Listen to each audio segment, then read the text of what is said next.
शुरू कर दिया आपने? कर दिया शुरू? चलो भाई बच्चों, बाकी लोग देखो जब तक आ रहे हैं तो हम लोग डिस्कस कर लेते हैं ना। वैसे आज मुझे सेंसस शुरू करना है, मैं सेंसस पढ़ाऊंगा। क्या चीज ना ना रहने दीजिए, हो गया। अब देखो बच्चों, सबसे बड़ी न्यूज़ है, आई थिंक आप सभी ने ये वाली न्यूज़ पढ़ी होगी, ऐसा शायद ही कोई बच्चा हो जिसको ये न्यूज़ ना पता हो। केजरीवाल जी को, ठीक है, इंटरिम बेल मिल गई। अब सवाल ये आता है, अगर आप लोगों को थोड़ा बहुत ध्यान हो तो ये चीज़ समझने की कोशिश करिएगा कि केजरीवाल जी की गिरफ्तारी का मामला क्या था, ठीक है? अरे खुश हो हाँ बिल्कुल, बैठ जाइए बच्चों। मेन इशू ये था, अभी आपने खबर सुनी थी मार्च के माह में कि 21 मार्च को केजरीवाल जी की गिरफ्तारी हुई थी, ठीक है? ये खबर सभी ने पढ़ी थी, लेकिन सबसे बड़ी बात बेटा ये थी कि इस गिरफ्तारी को लेकर और भी बातें चर्चा में थी। सर क्या चर्चा में थी, तो जरा ध्यान से समझिएगा। ये है, देखिए केजरीवाल जी जो कि दिल्ली के मुख्यमंत्री हैं, दिल्ली के इस समय वर्तमान में सीएम है, ठीक है? केजरीवाल जी को 21 मार्च को नोटिस आता है किसका? प्रवर्तन न्यायालय निदेशालय का, जिसे कहते हैं ईडी, ठीक है? ईडी के बारे में हम लोग जानते हैं, जब भी कहीं पर धन के संबंधी कोई अपराध होता है तो कौन एक्टिव हो जाता है? ईडी, समझ गए? जब भी कहीं पे और इन्वेस्टिगेशन की बात होती है तो सीबीआई हो जाती है, तो समझिएगा। हाँ, जब आपका इनकम टैक्स था, हाँ इनकम टैक्स था, लेकिन यहाँ पे राजनीतिक प्रश्न नहीं लेंगे, सिर्फ टॉपिक से प्रश्न लेंगे। आपके जो प्रश्न है वो न्यूज़ मीडिया के हिसाब से बन जाएंगे, एग्जाम में रेलिवेंट नहीं है। एग्जाम का सीधा प्रश्न आएगा कि ईडी और सीबीआई की गिरफ्तारी के लिए कौन सा अधिनियम और कौन सा प्रोसीजर होता है, बस, ठीक है? तो एग्जाम के हिसाब से पढ़ते हैं बेटा। अब दूसरी बात है, 21 मार्च को क्यों अरेस्ट किया गया था? क्योंकि बेटा उन्होंने दिल्ली के अंदर शराब नीति लागू कर दी थी। क्या लागू कर दी थी? शराब नीति। इस शराब नीति में उन पर आरोप लगाए गए कि जानबूझ के वो दक्षिण भारत से एक मिडिल मैन के जरिए अपने प्राइवेट मिलने वालों को या जो भी उनके संपर्क में है उनको शराब के ठेके दे रहे हैं, जिसके लिए उन्होंने बेटा जो है उन पर आरोप लगाए गए कि उन्होंने क्या करा, ब्राइब यानी कि रिश्वत भी ली है 100 करोड़ रुपए की। यही मेन कारण बना। जैसे ही 100 करोड़ रुपए की रिश्वत का बेटा आरोप लगा, वैसे ही उनके ऊपर लागू हो जाता है PMLA act, prevention of money laundering act, समझ गए? वही काला धन इधर से उधर लगाना, यही सब चीजें करना। तो बेटा सुप्रीम कोर्ट ने फाइनली, अब अच्छी बात क्या है कि उनको बेल दे दी है। सर सुप्रीम कोर्ट ने बेल दी मतलब जब ईडी ने उन्हें अरेस्ट करा तो सबसे पहले ईडी की विशेष अदालत में, जो होता है सबसे निचला तबका, वहां पर केस चला। जैसे आप समझ सकते हो कि पीलीभीत का जिला न्यायालय है, तो ऐसे ईडी की सबसे पहले विशेष अदालत में उनका मामला चला। उसके बाद कहाँ जाएगा? हाई कोर्ट में। दोनों ही जगह से राहत नहीं मिली। जब ईडी के स्पेशल कोर्ट में मामला चल रहा था तो कोर्ट में कह दिया गया कि अभी हमें पूछताछ के लिए थोड़ा समय और चाहिए, तो उनको किस में भेज दिया गया था? न्यायिक हिरासत। उसके बाद बेटा क्या चला? हाई कोर्ट के पास मैटर गया। हाई कोर्ट में भी ये सवाल रखा गया, केजरीवाल जी शुरू से एक ही बात कह रहे हैं कि मेरी गिरफ्तारी अवैध है। अब आप कहोगे अवैध कैसे? वो ये कह रहे हैं कि ठीक चुनाव की घोषणा होने के बाद मुझे उठाया गया, मामला 2 वर्ष से चल रहा है, तब से मुझे क्यों नहीं उठाया गया? ईडी ने 8 समन भेज दिए, 9वें समन के बाद ही क्यों उठाया गया? प्लस ईडी के पास अगर सारे साक्ष्य और दस्तावेज हैं तो फिर ईडी ने इतनी कार्रवाई में विलंब क्यों करा? बात समझ रहे हैं? इन आधारों पर हाई कोर्ट ने भी उनकी सुनवाई नहीं करी, लेकिन खैर उन्हें राहत मिल गई बेटा। जब वो सुप्रीम कोर्ट, उनका मैटर गया है परसों, तो सुप्रीम कोर्ट ने उन्हें जमानत दे दी। लेकिन ये जमानत नॉर्मल जमानत की तरह नहीं है, उनको 1 जून को वापस से सरेंडर होना पड़ेगा। तो फिर सर ये कौन सी जमानत है? बेटा ये कहलाती है अग्रिम जमानत। आ जाओ, कौन सी जमानत कहलाती है? अग्रिम जमानत। याद रखिएगा, ये अग्रिम जमानत क्या होती है सब लोग समझ लीजिएगा। जब न्यायालय कुछ शर्तों पर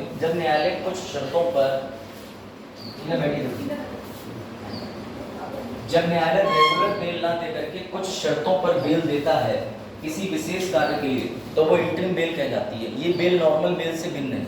इस बेल के अंतर्गत प्रावधान रखे गए हैं कि आप कहीं भी अपनी गिरफ्तारी की बात नहीं करो, आप चुनाव प्रचार के लिए जा सकते हो, चुनाव प्रचार कर सकते हो, इस बीच आप विदेश नहीं जाओगे, बाहर नहीं जाओगे, आप जो भी आपके खिलाफ गवाह हैं उन गवाहों को टेम्पर नहीं करोगे, उनसे बातचीत नहीं करोगे, और 1 जून को आप शाम तक सरेंडर हो जाओगे, जो भी एक टाइम अदालत में निर्धारित होता है। मतलब मात्र इनको 50 दिन के बाद में या 45 दिन के बाद में अब ये जो टाइम मिला है वो सुप्रीम कोर्ट ने एक चीज एनालिसिस कर ली।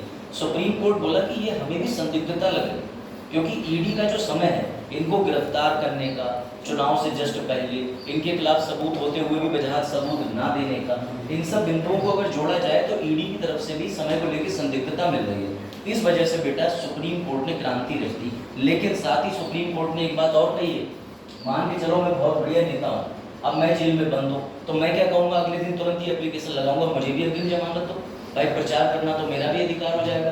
तो बेटा याद रखिएगा, ईडी ने टिप्पणी करी है कि सुप्रीम कोर्ट ने गलत कर दिया, क्योंकि ना ही किसी व्यक्ति का चुनाव में प्रचार करना संवैधानिक अधिकार है, ना ही बेटा मौलिक अधिकार है। लेकिन सुनिएगा ध्यान से, सुप्रीम कोर्ट ने स्पष्ट तौर पे कह दिया है कि इसमें अधिकार की कोई बात ही नहीं, हमारे पास पावर है विवेक अधीन, यानी कि डिस्क्रिशनरी, जो ठीक लगेगा वो हम करते हैं। और हम इस केस को नाजीर नहीं बना रहे थे। नाजीर मतलब कि आगे आने वाले नेता भी इस पॉइंट पे सोचे कि हम जमानत ले जाए ना, हम सिर्फ इसी स्पेशल केस के अंदर इनको दे रहे हैं। तो एक सवाल और उठता है कि केजरीवाल जी में ऐसा क्या है कि नहीं क्यों दे रहे हैं? तो बेटा अपराध की दो श्रेणी होती है, एक होता है हैबिचुअल जो कि आदतन अपराधी होता है, एक होता है गैर आदतन। बेटा ये कोई आदतन अपराधी नहीं, ये हैबिचुअल ऑफेंडर नहीं है, ये याद रखना बस। दूसरी बात, अब तो मामला ये है कि अभी अपनी कार्रवाई से बाहर है, तो अब ये 25 मई को वोट दे सकते हैं, हाँ, क्योंकि ना तो ये न्यायिक हिरासत में है, ना ये जेल में बंद है, और इनका जो वोट है वो भी 25 मई को दिल्ली के अंदर चुनाव है, तो वोट भी पड़ जाएगा। प्रचार करेंगे, प्रचार की छूट है, प्रचार इसलिए करेंगे क्योंकि जाहिर सी बात है एक पॉलिटिकल पार्टी के व्यक्ति भी हैं। साथ ही याद रखिएगा, इन पे एक रोक और लगा दी, अब ये चाहे तो अपनी सीएम की पावर की वजह से कोई दस्तावेज पे साइन कर ले। साइन करने का मतलब ये कल रातों रात कोई विधेयक ले आए कि दिल्ली के अंदर तिहाड़ जेल में कोई व्यक्ति अरेस्ट हुआ तो उसको इतने महीने की अगर बेल मिलती है तो वो जेल ही नहीं जाएगा जब तक मामला फाइनल ना हो जाए। ऐसा बिल भी तो पास हो सकता है। हालांकि अभी तो चुनाव का टाइम है तो सर सदन में हो ही नहीं रहा, लेकिन सुप्रीम कोर्ट ने ऐसी बातों को भी ध्यान में रखते हुए इनसे मना कर दिया है कि तुम कोई भी कागज सीएम की कैपेसिटी में साइन नहीं करोगे जब तक कि लेफ्टिनेंट गवर्नर, राज्यपाल तुमसे ना कहे कि साइन। तो सुप्रीम कोर्ट हर दृष्टिकोण से सोच के चला। ये अपने बचाव में जो भी पेश कर सकते हैं, इसी बीच में क्या चीज पेश कर सकते हैं? अपने बचाव में प्रूफ तब, जैसे 1 जून को सरेंडर होने जाएंगे तो अपने वकील के साथ प्रूफ लेंगे, उस दिन में किया है, उससे पहले एडवोकेट, हाँ, पार्टी के, पॉलिटिकल पार्टी के बीजेपी, उसमें इनके ऊपर आ कह सकता है, बात तो आनी है। देखो ऐसा है, इनके जो गवाह बने, जो 2 गवाह हैं, उनमें से एक जो है वो चुनाव लड़ रहा बीजेपी से, और एक दूसरा जो है वो बीजेपी पार्टी का समर्थक है। यही सब बातें तो सुप्रीम कोर्ट में रखी, तभी तो सुप्रीम कोर्ट ने इनको वो दे दिया। नहीं, ऐसा नहीं, उसके मारने का प्रूफ चाहिए ना। अब जैसे एक व्यक्ति अपने घर में लावारिस हालत में मरा पड़ा, वो किसी गवाह है तो संदिग्धता हो सकती है, लेकिन एक प्रूफ करेंगे ना उस दिन वहाँ नहीं, सेम अपने पावर का इस्तेमाल नहीं कर सकते, क्योंकि जब कोई आपराधिक मामला चल रहा होता है जिसमें 2 साल से ऊपर का अपराध होता है, तब आपकी कुल मिलाकर के पावर जो है आप प्रैक्टिस नहीं कर सकते। सीएम की कोई पावर इस समय प्रदान नहीं करेगी, सीधी बात है। किसी को कोई जरूरत नहीं, जो राज्यपाल अगर किसी और को बनाएंगे तो पावर उसके पास चलेगी। सीएम नहीं बना सकता, उपसीएम बनाना होता तो पहले बनाना, अब उपसीएम का कोई प्रावधान नहीं। चलो भाई याद रखिएगा, ठीक है, इसमें सारे अहम मुद्दे डिस्कस हो गए। अब चलो भाई ये भी देख लो, जो हत्याओं की बात कर रहे हो वो भी देख लीजिए। एक व्यक्ति, इनका नाम है नरेंद्र दाभोलकर। अब आप कहोगे ये क्या है, तो बेटा आपको मैं बता दूं कि हर धर्म में अंधविश्वास होता है, तो अंधविश्वास को लेकर के इन व्यक्ति ने, ये बहुत बड़े एक्टिविस्ट थे, एक्टिविस्ट मतलब जागरूक व्यक्ति, बेटा इन्होंने क्या करा, इन्होंने एक ऐसा समाज की स्थापना करी जो मतलब जो भी अंधविश्वास है उसको नकारते थे। अब समस्या क्या हो गई, अंधविश्वास के खिलाफ तो सारा काम करते रहते थे, लेकिन अचानक ही 2 लोगों ने इनको गोली मार दी। ये मैटर का नहीं है, ये काफी 2012-13 का मैटर है, लेकिन अब जाके इनके उस हत्या के जो 2 आरोपी थे, कई आरोपी में से सिर्फ अभी 2 को ही सजा हुई है। कितने लोगों को सजा हुई है? 2 लोगों को। याद रखिएगा, बड़ा फेमस है दाभोलकर हत्याकांड। ये कब हुआ था? 6 अगस्त 2013 बैठ 6 अगस्त 2013 को हत्याकांड हुआ था। इनका जो हत्याकांड करा गया था उसके 2 दोषी जो हैं बेटा वो क्या कर दिए गए? अरेस्ट। आपने ये देखा था कि ये बाबा है इंडिया में, वो महाराष्ट्र में प्रचार करने गए थे, उन्हें एक समिति ने भगा दिया, फिर ओपन चैलेंज दिया था कि ये वाला पर्चा निकाल के दिखाओ। बेटा वो इन्हीं की संस्था थी, इनकी संस्था का नाम है महाराष्ट्र अंधश्रद्धा निर्मूलन समिति संस्था। याद रखिएगा, इन्होंने ये संस्था बनाई, इसके तहत ये सही काम करते हैं, ये लॉजिक देते हैं और बात भी ठीक है, क्योंकि आप खुद बताइए भारत पे चीन हमला कब करेगा, इसका पर्चा नहीं निकल पाता। कई चीजें ऐसी हैं जिनका पर्चा नहीं निकल पाता है, तो कहीं ना कहीं कुछ चीजें हर धर्म में समझिए बात, ठीक है।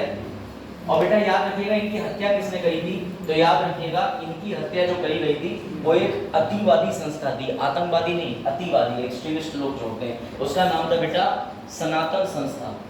ये सनातन संस्था के 2 लोग थे, क्योंकि ये धार्मिक चीजों पे भाई जो भी सुपरस्टिशन था उस पर अंधविश्वास, अब जैसे अंधविश्वास है कि ये चीज क्यों चढ़ा रहे हो आपके, उसमें कह दिया कि भाई खुदा के लिए चादर क्यों दे रहे, किसी गरीब को उड़ा दो, तो भाई हमारा मन, हमारा पर्सनल राइट है। तो ऐसे लोग जब ये लोग विरोध करते थे तो 2 लोगों ने इनको मार दिया। ऐसी चर्चित हत्याकांड और भी है, जैसे गोविंद पानसरे, MM कलबुर्गी, उसके बाद गौरी लंकेश। गौरी लंकेश बड़ा हाईलाइट हुआ था कि गौरी लंकेश हत्याकांड, ये सभी लोग इसी तरीके के व्यक्ति थे जिन लोगों ने आवाज उठाई थी सुपरस्टिशन के खिलाफ में। ये चीज याद रखिएगा, ठीक है। अगली न्यूज बहुत बढ़िया, गूगल से संबंधित है। तो पहले आप ये चार्ट देखिए, ये क्या है बताओ, क्या है, क्या स्नैक, स्नैक भी नहीं कह पा रहे, स्नैक कह दो। स्नैक का मतलब नाश्ता होता है SNAC के। बस आज ये जो है ये प्रोटीन है बेटा, आज तक कोई मानव नहीं समझ पाया। देखो प्रोटीन किससे बनता है, अमीनो एसिड से। ये जो प्रोटीन जो होते हैं वो इस तरीके के लपेटे राउंड फॉइल्स लगाते हैं। आज तक कोई ये नहीं समझ पाया मानव कि ये फॉइल्स क्यों लगाते हैं। तो बेटा हाल ही में गूगल ने एक प्रोजेक्ट चलाया, उस प्रोजेक्ट का एक वर्जन है जिसका नाम है अल्फा फोल्ड। क्या नाम है, अल्फा फोल्ड। ये अल्फा फोल्ड ये पता लगाने का प्रयास कर रहा है कि ये जो प्रोटीन के अमीनो एसिड हैं या जो प्रोटीन फोल्ड होते हैं ये ऐसे होते क्यों हैं, क्योंकि समय समय के साथ व्यक्ति जब बड़ा होता है तो ये प्रोटीन के फोल्ड्स बनते हैं और ये बॉडी के अंदर आ जाते हैं। तो भैया याद रखिएगा इनका कारण पता लगाने के लिए गूगल ने अल्फा नाम का एक डिस्कस करा है, आ जाइए, ठीक है। अब ये अल्फा फोल्ड क्या है बेटा, तो AI की मदद से ये जो फोल्डिंग है प्रोटीन्स की इसका पता लगाना। लेकिन दुख की बात ये है कि गूगल में यहाँ फेल हो गया, क्योंकि 80% ठीक है तब तो पता लगा ले रहा है, लेकिन 100% नहीं बता पा रहा ये फोल्ड हो ही क्यों रहा है, क्योंकि प्रकृति की चीज है। तो भैया कुछ चीजों के जवाब अभी विज्ञान के पास नहीं है, उनमें से यही है कि बेटा प्रोटीन जो कि अमीनो एसिड से बनता है ये फोल्ड करता ही क्यों है, इसका कारण कोई नहीं बता पाया। तुम भी थोड़ी गूगल रिसर्च करना, लेकिन इसका कोई उत्तर तुम्हें नहीं मिलेगा। चलो आपको पता है जब आप एक IAS ऑफिसर बन जाएंगे तो आप डायरेक्टली कई बार सरकार को पत्र भी लिखते हैं, या सरकार को नहीं तो बड़ी बड़ी निकाय को पत्र लिखते हैं। ऐसा ये काम सामने आया है कि जो ब्यूरोक्रेट्स हैं, ब्यूरोक्रेट्स मतलब IAS IPS, उन सभी ने पत्र लिखा है। सब किसको लिखा है, तो बेटा आदर्श चुनाव संहिता जो लगाता है यानी कि चुनाव आयोग, और चुनाव आयोग से ये पत्र लिख के कहा है कि भैया तुम्हारे ऊपर संदिग्धता उठ रही है, तुम्हारे ऊपर लोग शक करने लगे हैं कि तुम निष्पक्ष चुनाव नहीं करा रहे हो, कृपया करके निष्पक्ष चुनाव कराओ। क्योंकि जब जब पॉलिटिकल पार्टी के यहाँ पे कुछ भी हो रहा है, और इन्होंने ये भी चिंता जताई कि गुजरात के अंदर कितना गलत हुआ, बिना वोटिंग पड़े सीधे सीधे आपने मुकेश दलाल जी को जितवा दिया, कोई प्रावधान ही नहीं तो वो जीत गए। तो इस पर आपत्ति उठाइए कई ब्यूरोक्रेट्स ने। आप जो सोचते हैं कि पढ़े लिखे लोग टीवी मीडिया के सामने चैलेंज कर रहे हैं कि सरकार ने तानाशाही कर ली, वो गलत नहीं है, ये ब्यूरोक्रेट्स की न्यूज़ है द हिंदू की। तो बेटा उन्होंने ये लिखा है कि पहले चरण पे इतनी शिकायतें हैं, तब भी आप लोगों ने पहले चरण के बाद कुछ नहीं करा। 7 मई को तीसरा चरण हो चुका है पूरे भारत के अंदर चुनाव का, तब भी आप कुछ कर नहीं रहे, क्यों नहीं कर रहे? रिलीजन पे बोलना नहीं है, रिलीजन पे टिप्पणी हो रही, सारी बातें। तो जितने भी ब्यूरोक्रेट्स हैं बेटा उन्होंने ये बात कही है, लेकिन पता है वो है तो मुमकिन है, वो वाली बात सत्य है। क्यों है, कारण समझो। उसके पीछे कारण ये है कि मॉडल कोड ऑफ कंडक्ट जब मैं पढ़ाता हूँ तो मैंने हमेशा बताया था ये M से मॉडल, M से मॉडल, ये नैतिक ड्यूटी है। अगर तुम कोई भी आदर्श आचार संहिता नहीं मानोगे तो कल को मैं तुम्हारे खिलाफ न्यायालय नहीं जा सकता कि भैया फला फला मोदी जी हिंदू मुस्लिम कर रहे हैं, तो न्यायालय कहेगा हमें क्या लेना देना। Model code of conduct election commission ने बनाया, उससे हो जाती है। तो इलेक्शन कमीशन बैन लगा सकता है। ये इलेक्शन कमीशन पे कि वो 1 दिन का बैन लगाए, एक रैली का बैन लगाए, 5 साल का बैन लगाए, पूरे चुनाव का बैन लगाए, लेकिन यहाँ पर इलेक्शन कमीशन के लिए माना जा रहा है कि वो गोली खा के सो गया।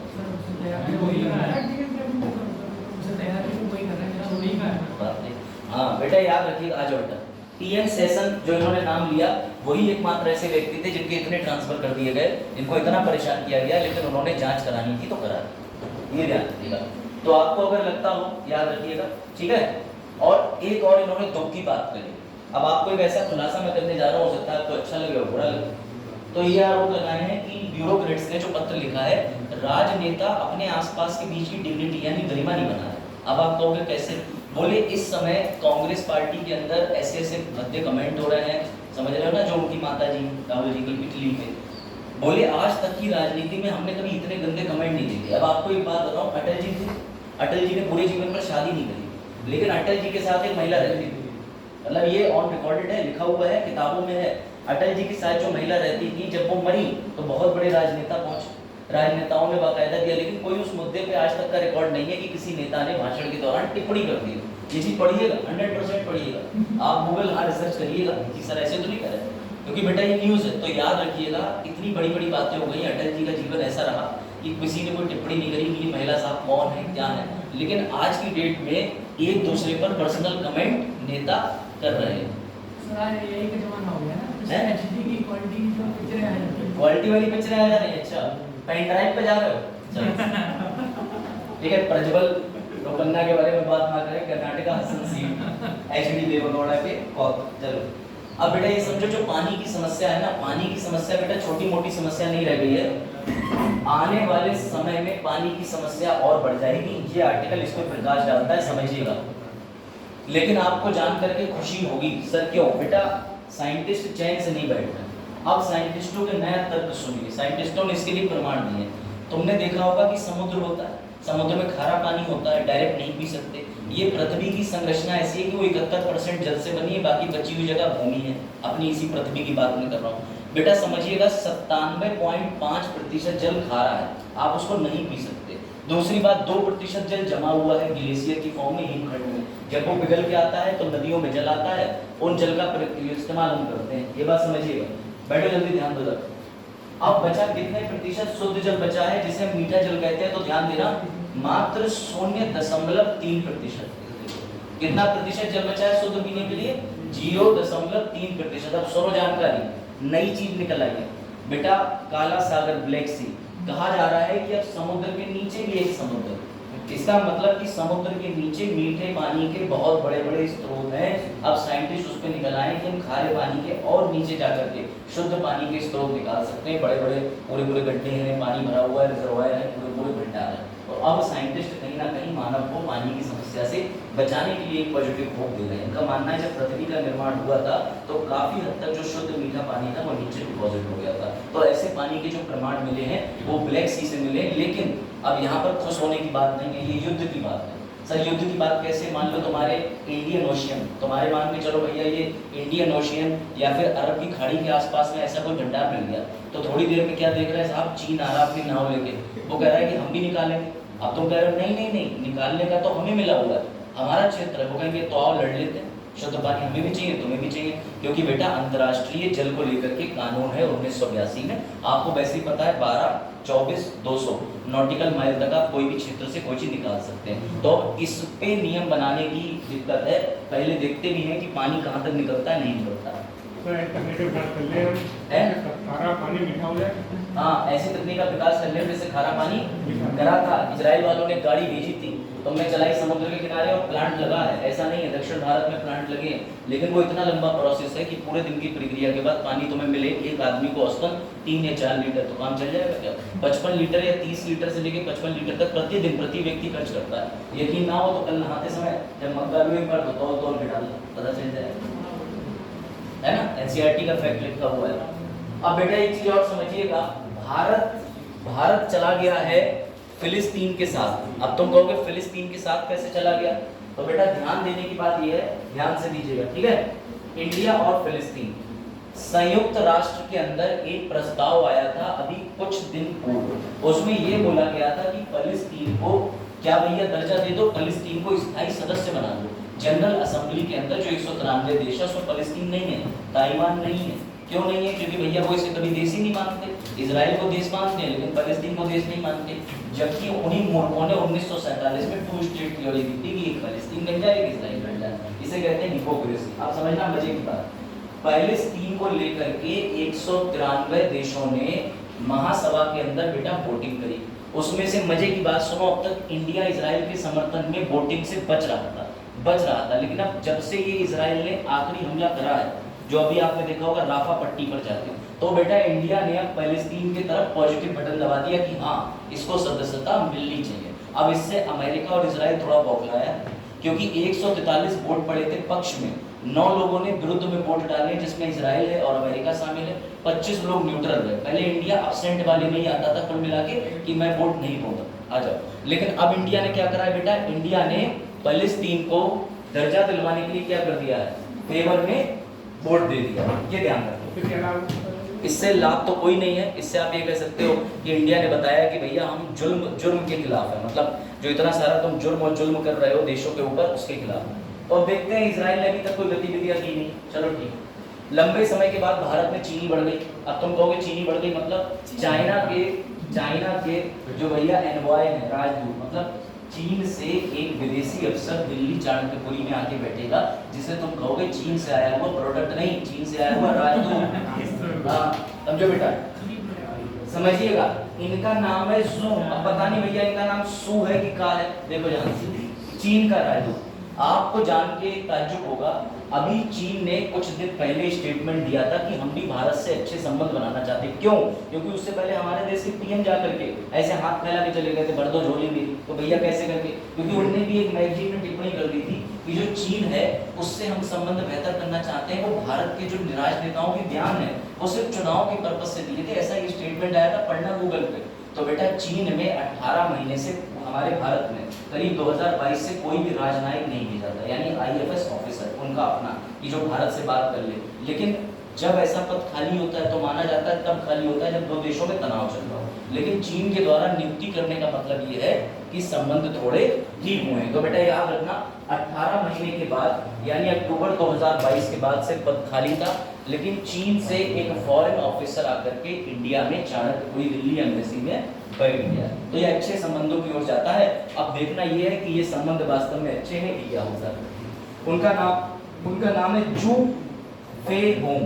अब तुम्हारे दिमाग में ये भी आ रहा होगा कि कोई भारत से भी तो चीन गया होगा। हाँ है, महामहिम श्री प्रदीप, पड़ोसी नहीं, महामहिम श्री प्रदीप कुमार रावत, ये पीपल रिपब्लिक ऑफ चाइना में भारत के राजदूत, दोनों याद रखना भैया। देखो ऊपर लिखा है जू फे होंग, ये तुम्हें ना याद हो, चिड़ियाघर याद रखना, चिड़ियाघर जू बालों में लिखने वाली जू, भाग जाए याद, जो भी है मतलब, ठीक है। तो भैया जू याद रखना, लड़कियां चीजा को भी नहीं कहते, जी जू कह देती है, तो समझ गए। तो लो देखो यहाँ से, तो भैया ये इंडिया की तरफ से भी गए हैं महामहिम श्री प्रदीप जी, ये चीन में बैठेंगे और चाइना की जू में भारत, मतलब चाइना की जू जो है वो भारत में बैठेगी, ठीक है सर। याद रखना। हाँ भाई, रशियन क्रूड ऑयल है डिस्काउंटेड। तो सुनो भैया, इंडिया जो है, इंडिया के लिए थोड़ा दुख कभी बढ़ता है कभी घटता है। अब तक रशिया यूक्रेन के युद्ध का भारत को एक फायदा हो रहा था। रशिया कह रहा था पैसा चाहिए पैसा, तो भारत बोला तेल चाहिए तेल, तो वो भारत को तेल जो बेच रहा था वो बड़ा कम कीमत में बेच रहा था, ठीक है। याद रखिएगा मेरी बात, अभी तक वो भारत को डिस्काउंट जो दे रहा था, 159 लीटर का एक बैरल होता है, घटना चक्र और लूसेंट का सवाल है, 159 लीटर एक बैरल के अंदर तेल आता है। एक पूरा बैरल भारत को जो पड़ता था उसमें क्या होता था, अब तक रशिया 8 से 10 डॉलर प्रति बैरल का डिस्काउंट दे रहा था। लेकिन अब रशिया भी चालाक हो गया, रशिया ने कह दिया ऐसा है भारत में मांग बढ़ गई, अभी वाला जो तेल है इससे एवरेज बढ़िया निकल रहा होगा, या लोग कह रहे होंगे आसानी से बढ़िया तेल आ रहा है, मस्त तेल पड़ रहा है, कीमतें स्थिर है काफी समय से, समझ गए? देखो इधर, हाँ तो समझिए बात। अब वह यही कारण है कि इस ऑयल का मार्केट में अच्छी मांग बन गई। बेटा रशिया भारत को 1/3 तेल बेचता है, तो सर बाकी कहाँ से लेते हैं? बाकी तुम गल्फ देशों से ले लेते हो। तो हुआ ये कि अब उसने चालाकी दिखा के 5 से 10 डॉलर, 8 से 10 डॉलर प्रति बैरल जो कम कर रहा था, अब कर दिया 3 से 5, यानी जस्ट आधा कर दिया। बोले लेना है लो, नहीं लेना तो कोई बात नहीं, हो तो चल ही रहा हमारा, ठीक है। तो बेटा याद रखिएगा, रशिया ने कर दिया है और भारत के आयात पर इससे प्रभाव पड़ेगा, इंपोर्ट बिल पे प्रभाव पड़ेगा, ये ध्यान रखना। तभी कहते हैं मोनोपोली नहीं होनी चाहिए। इंडिया होशियार है, इंडिया दोनों जगह से तेल क्यों लेता है, रशिया से भी लेता है और गल्फ कंट्री से। सिर्फ रशिया पे डिपेंड होने का मतलब समझ रहे हो? वो कह देंगे तेल की सप्लाई खत्म तो तुम कहोगे मोटरसाइकिल बंद। चलिए भाई, इस प्रश्न का उत्तर दीजिए फिर आगे बढ़ते हैं। बहुत अच्छे से उत्तर देने का प्रयास करेंगे सभी बच्चे। इसमें लिखा है फिलिस्तीन संयुक्त राष्ट्र संघ में पर्यवेक्षक देश है। हाँ, क्योंकि सर वो सदस्य बन ही नहीं पा रहा है। दूसरा मुद्दा, यह किसी भी मुद्दे पर वोट दे सकता है? नहीं, अगर वो वोट ही दे सकता होता तो वो सदस्यता की मांग ही क्यों करता? अगर टैबलेट बकरा यहाँ पर बकरा ही बनाया जाता, टैबलेट तो खा ही जाता है, सही तो खा ही जाता। तो बेटा अगर टैबलेट सिम जो है वो रजिस्ट्रेशन वाले बच्चों को ही अगर पढ़ना होता तो बच्चे बिना रजिस्ट्रेशन के लिए लाइन लगाए होते कि नहीं लगाए होते? अभी पढ़ना ही नहीं है तो तुम सब पर्यवेक्षण दर्जे पे बैठे हुए हो, समझ गए? हाँ वरीयता दी जाएगी। वरीयता, हाँ वरीयता दी जाएगी, अगले साल वरीयता देखने को मिलेगी घर पे तुम्हें।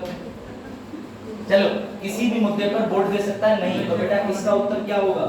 इसका उत्तर ये होगा कि सर पहला वाला पॉइंट ठीक है लेकिन सेकंड वाला पॉइंट गलत। कल जब ये डेट बन जाएगा हाँ। तो ये फॉर भी कर सकता है सब कुछ अच्छा अभी भी लगता है।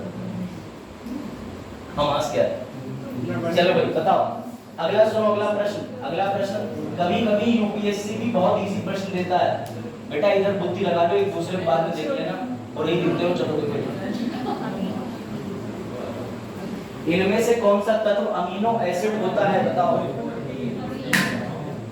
हाँ भाई क्या होता है? हाँ कौन विटामिन कह रहा है? तभी मैं कह रहा हूँ ध्यान दो त्रिपाठी जी, सही समय पे ध्यान देना चाहिए। देखो कोई बात नहीं, जब विटामिन तुम्हारे इधर उधर ना चलाओ, इधर देखो सामने, मम्मी देखो इधर। मीठे पानी की तलाश अगला वैश्विक संकट बनने की ओर चर्चा है, चर्चा कीजिए। हाँ सर है, हाँ पूछिए।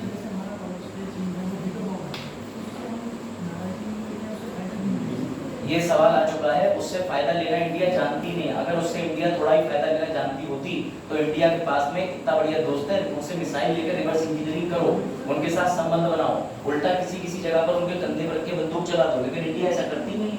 इंडिया और वो ऐसा सब कर रहा है। उन्होंने क्या कर रखा, उन्होंने एक पॉलिसी अपनाई, उन्होंने बेटा पाकिस्तान को जोड़ लिया, श्रीलंका को संकट में ला दिया, म्यांमार में आसपास में जाते हैं, चीन के तिब्बत, और हमने क्या करा, हमने उनके अपोजिट चले। जैसे आपको पता है कि हमारे यहाँ दलाई लामा जी हैं, तो ये 9वें तिब्बत के धर्मगुरु हैं, हमने उन्हें भी शरण दी। चलो वो तो काम हमने अच्छा करा, लेकिन हम मुद्दा उठाते हैं। हाँ 14, हाँ 14 सही कह रहे हो, उन्होंने 9th वाले में नहीं 14th वाले, 9 में तो शायद महिला जो भी था, लेकिन फिलहाल 14 एक बार चेक कर लेना, ठीक है? चलो भाई आ जाओ इसमें।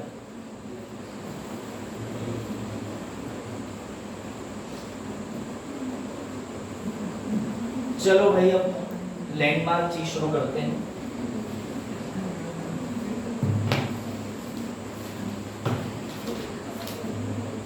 चलो शुरू करते हैं पॉपुलेशन, ठीक है? अब देखो अभी तक सबसे ज्यादा टिपिकल या सबसे ज्यादा आसान चीज यही है सेंसस, ठीक है? तो चलो अब सेंसस पे चर्चा करते हैं कि सेंसस है क्या करता है। बहुत ज्यादा बड़ी पीडीएफ है तो मेरी आज ना हो पाए, 2 दिन लग जाए, लेकिन बहुत ध्यान से चीजें करते हुए चलेंगे, नोट बनाते चलना, ठीक है? सबसे पहले तो ये बताओ, विश्व आबादी दिवस कब मनाया जाता है? 11 जुलाई। अच्छा क्या पेन किस लिए?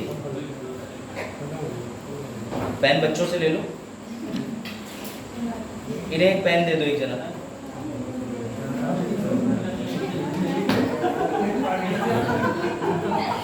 पेन आपको नहीं कोई दे रहा, क्या इमेज है आपको? कोई बात नहीं करी ले लो,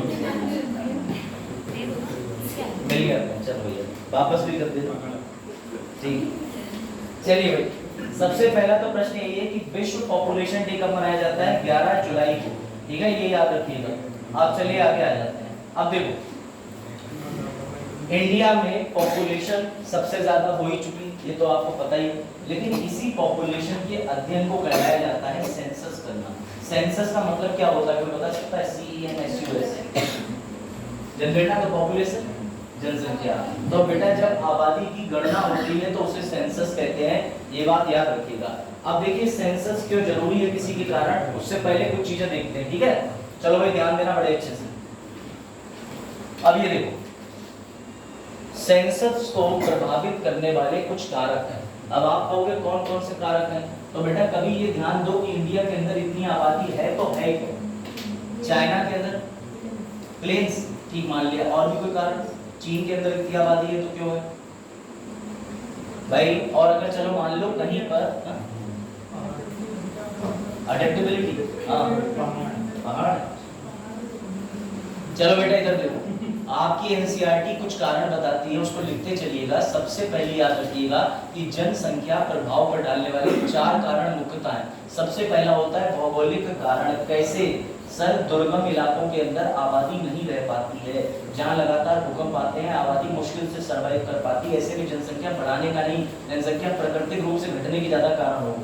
तो बेटा सबसे पहला लिखिए, सबसे पहला कारण है भौगोलिक कारक। हाँ, भौगोलिक कारक सबसे पहला। हाँ, सबसे पहले लिखिए भौगोलिक कारक। भौगोलिक कारक मतलब भारत में जलवायु है, भारत में रहने के लिए खनिज है, पर्याप्त मात्रा में क्या है, इन्होंने कहा प्लेन्स है, बिल्कुल ठीक था। तो इस तरीके की जितनी भी सारी चीजें होती हैं वो कहीं ना कहीं एक भौगोलिक कारण होती है। जरा बुद्धि खुद लगाओ, अगर यहाँ पर टोटली माउंटेन एरिया होता तो अपने उत्तर प्रदेश में इतनी आबादी देखने को नहीं मिल पाती। ठीक है, याद रखिएगा। अगला कारण लिखिए सामाजिक परिस्थिति। सामाजिक परिस्थिति का मतलब क्या होता है, शिक्षा, परिवहन, इससे भी बहुत प्रभाव पड़ता है। पहाड़ के लोग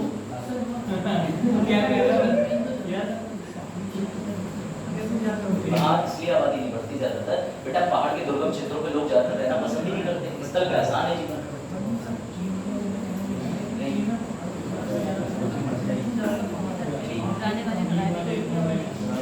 उसके पास एरिया बहुत बड़ा है, भौगोलिक क्षेत्र ज्यादा है। हाँ भाई, सामाजिक कारण लिखिए, बेहतर सुविधाएं। सांस्कृतिक कारक लिखो, सांस्कृतिक कारण ये भी होते हैं। सामाजिक कारण क्या होगा? सामाजिक कारण में लिख लीजिए शिक्षा, बेहतर स्वास्थ्य। स्वास्थ्य का मतलब ये है कि कोई व्यक्ति बहुत जल्दी जीवन अपना नहीं त्याग रहा, उसकी औसत आयु 77 वर्ष की है, तो क्या होगा, आबादी में तो रहेगा, गिनती में तो करोगे बेटा। सांस्कृतिक कारण लिख लीजिए, जैसे संस्कृति या धार्मिक महत्व। अब संस्कृति धार्मिक महत्व आप बताओ मुझे, ये पॉपुलेशन पे कैसे इफेक्टेड आता है? सभ्यता, क्या सभ्यता है, संस्कृति, कला, वो तो लिखा है, कैसे क्या है इनका महत्व क्या है? संस्कृति कैसे आबादी में महत्व देती है? अच्छा, उसके पीछे कारण ये है कि अगर आप किसी धर्म विशेष के हैं तो आप उस देश में रहना ज्यादातर पसंद करेंगे जहाँ आपके धर्म विशेष के कल्चर के लोग रहते हैं। समझिए आप बात को? समझ गए? 53 देश नहीं है हमारे पास, समझिएगा। बाजार तो बेचारे, बाजार तो इंडियन ही है, बाजार कहाँ कहीं जाते हैं लोग, बाजार तो भेज रहे हो। देखो चरण तुम्हें भेजने की बात कर रहा है,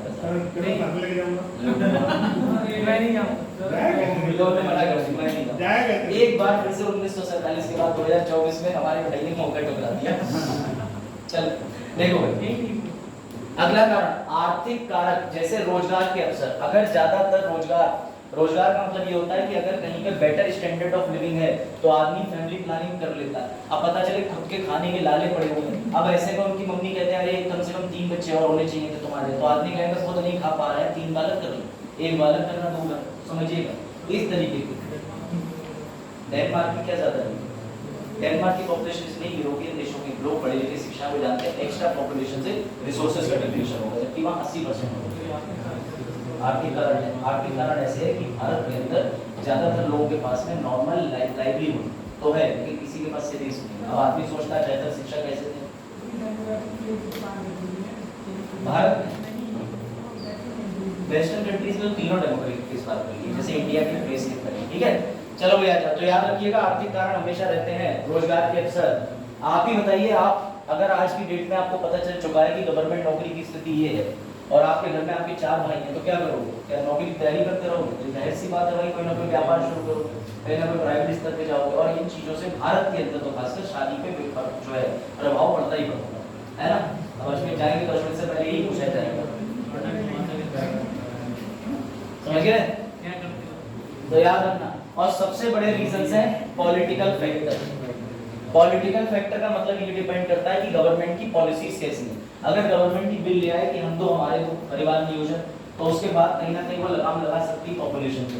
लेकिन इंडिया में परिवार नियोजन को कंट्रोल करने में बहुत लेट हो गए, तब तक 36 करोड़ से आबादी 131 करोड़ हो चुकी है। ठीक है, हाँ 144 तो आंकड़ों में आनी है, लेकिन 2011 वाली जनगणना के अनुसार 121।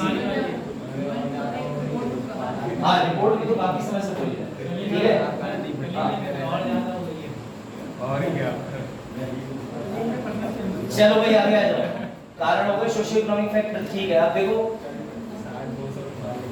ये कलर के हिसाब से डिफरेंशिएशन दिया है पूरे वर्ल्ड का कि कहाँ पॉपुलेशन कितनी क्या है। ठीक है, अब इसमें इन्होंने एक आंकड़ा बना दिया है कि 1000 प्लस यानी पॉपुलेशन पर स्क्वायर किलोमीटर में जो है सबसे ज्यादा तुम्हें इंडिया डार्क दिख रहा होगा। इंडिया के बाद में कुछ और देश हैं जिनके पास में तुम्हें दिख रहा होगा कि भले जगह कम है लेकिन वो डार्क है, जैसे ये है। ठीक, अब चलो और मुख्य कारण है क्या चीज? इधर ध्यान दो। अब सबसे बड़ा भौगोलिक प्रभाव देखिए, पृथ्वी पर अगर भौगोलिक प्रभाव नहीं पड़ता तो आज की डेट में आपने देखा होगा जो एकदम ऊपर फ्रिजिड जोन है यानी ठंडा इलाका, वहां पर आबादी जो है वो बहुत ज्यादा संख्या में होती है, लेकिन ऐसा नहीं है। इनफैक्ट आपको जान के ताज्जुब होगा कि एंटार्क्टिका पे तो कोई आबादी नहीं भी रहती, लेकिन आर्कटिक पर आबादी रहती है। करीब करीब 4 मिलियन के आसपास बेटा जो आबादी है वो याद रखिएगा इस वाले नॉर्थ पोल पर रहती है, यहाँ पर इस क्षेत्र में। एंटार्क्टिका पे जबकि कोई आबादी नहीं रहती। अब ये भी सोचने की बात है, क्यों? क्योंकि यूरोप के ज्यादातर हिस्से जो है ऊपर आर्कटिक की जगह पर आते हैं, तो जाहिर सी बात है यूरोप के पास में आबादी ठीक ठाक है। अब ये कारण क्या होते हैं, जैसे इसमें आप एक चीज देखिए, पृथ्वी पर एक और निर्जन स्थान है, किसी ने सुना है? मुचू छिज, नहीं सुना? ये ऐसा स्थान है जो कि सुंदर पर्वत है जिसके शिखर पर कोई भी चढ़ाई नहीं कर पाया। जैसे आप लोग कहते हैं कि भैया हमारा माउंट कैलाश है, तो कैलाश पर्वत तो है, लेकिन उसके अलावा इस पृथ्वी पर और भी ऐसी जगहें हैं। इसके अलावा एक और आइलैंड है, उसका भी नाम लिख लीजिए, इलाहादास कोबरा। सुना है किसी ने? इलाहादास कोबरा सांप द्वीप जो कि ब्राजील में।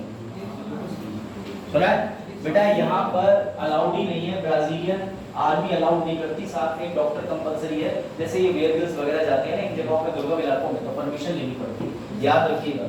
ऐसे बहुत से इलाके, लेकिन इनका कारण क्या है? ये दुर्गम है। आपके यहाँ बात कर लो सियाचिन, अब सियाचिन पे क्या है भैया? तो सबसे हाईएस्ट बैटल ग्राउंड है, सभी को पता है, और वहां पर सिर्फ इंडिया की फौज हमने तैनात कर रखी है इस वजह से कि भैया हमारा कभी पाकिस्तान को उस एरिया को ऑक्यूपाई ना करे, है ना, जाहिर सी बात। इसके अलावा कोई खास कारण है? कोई आबादी नहीं रहती। ऐसी सक्षम वैली है वो चर्चा में थी। तो याद रखिएगा भौगोलिक कारण इन सब चीजों पर प्रभाव डालते हैं, ठीक है। अब आ जाओ इंपॉर्टेंट चीज, अगर किसी देश में जनसंख्या ज्यादा हो जाएगी तो जनसंख्या से नुकसान क्या होगा बताइए? जनसंख्या से होने वाले फायदे तो बाद में बात करेंगे, पहले नुकसान की बात करेंगे। अनएम्प्लॉयमेंट बिल्कुल ठीक है, बेरोजगारी है बेटा, इन्होंने बिल्कुल ठीक है। और बताओ, हाँ बेटा गरीबी और असमानता आ जाएगी। अगर देश के अंदर रिसोर्सेज सीमित हैं, संसाधन सीमित है, आबादी ज्यादा है, तो महंगाई आ जाएगी। कैसे?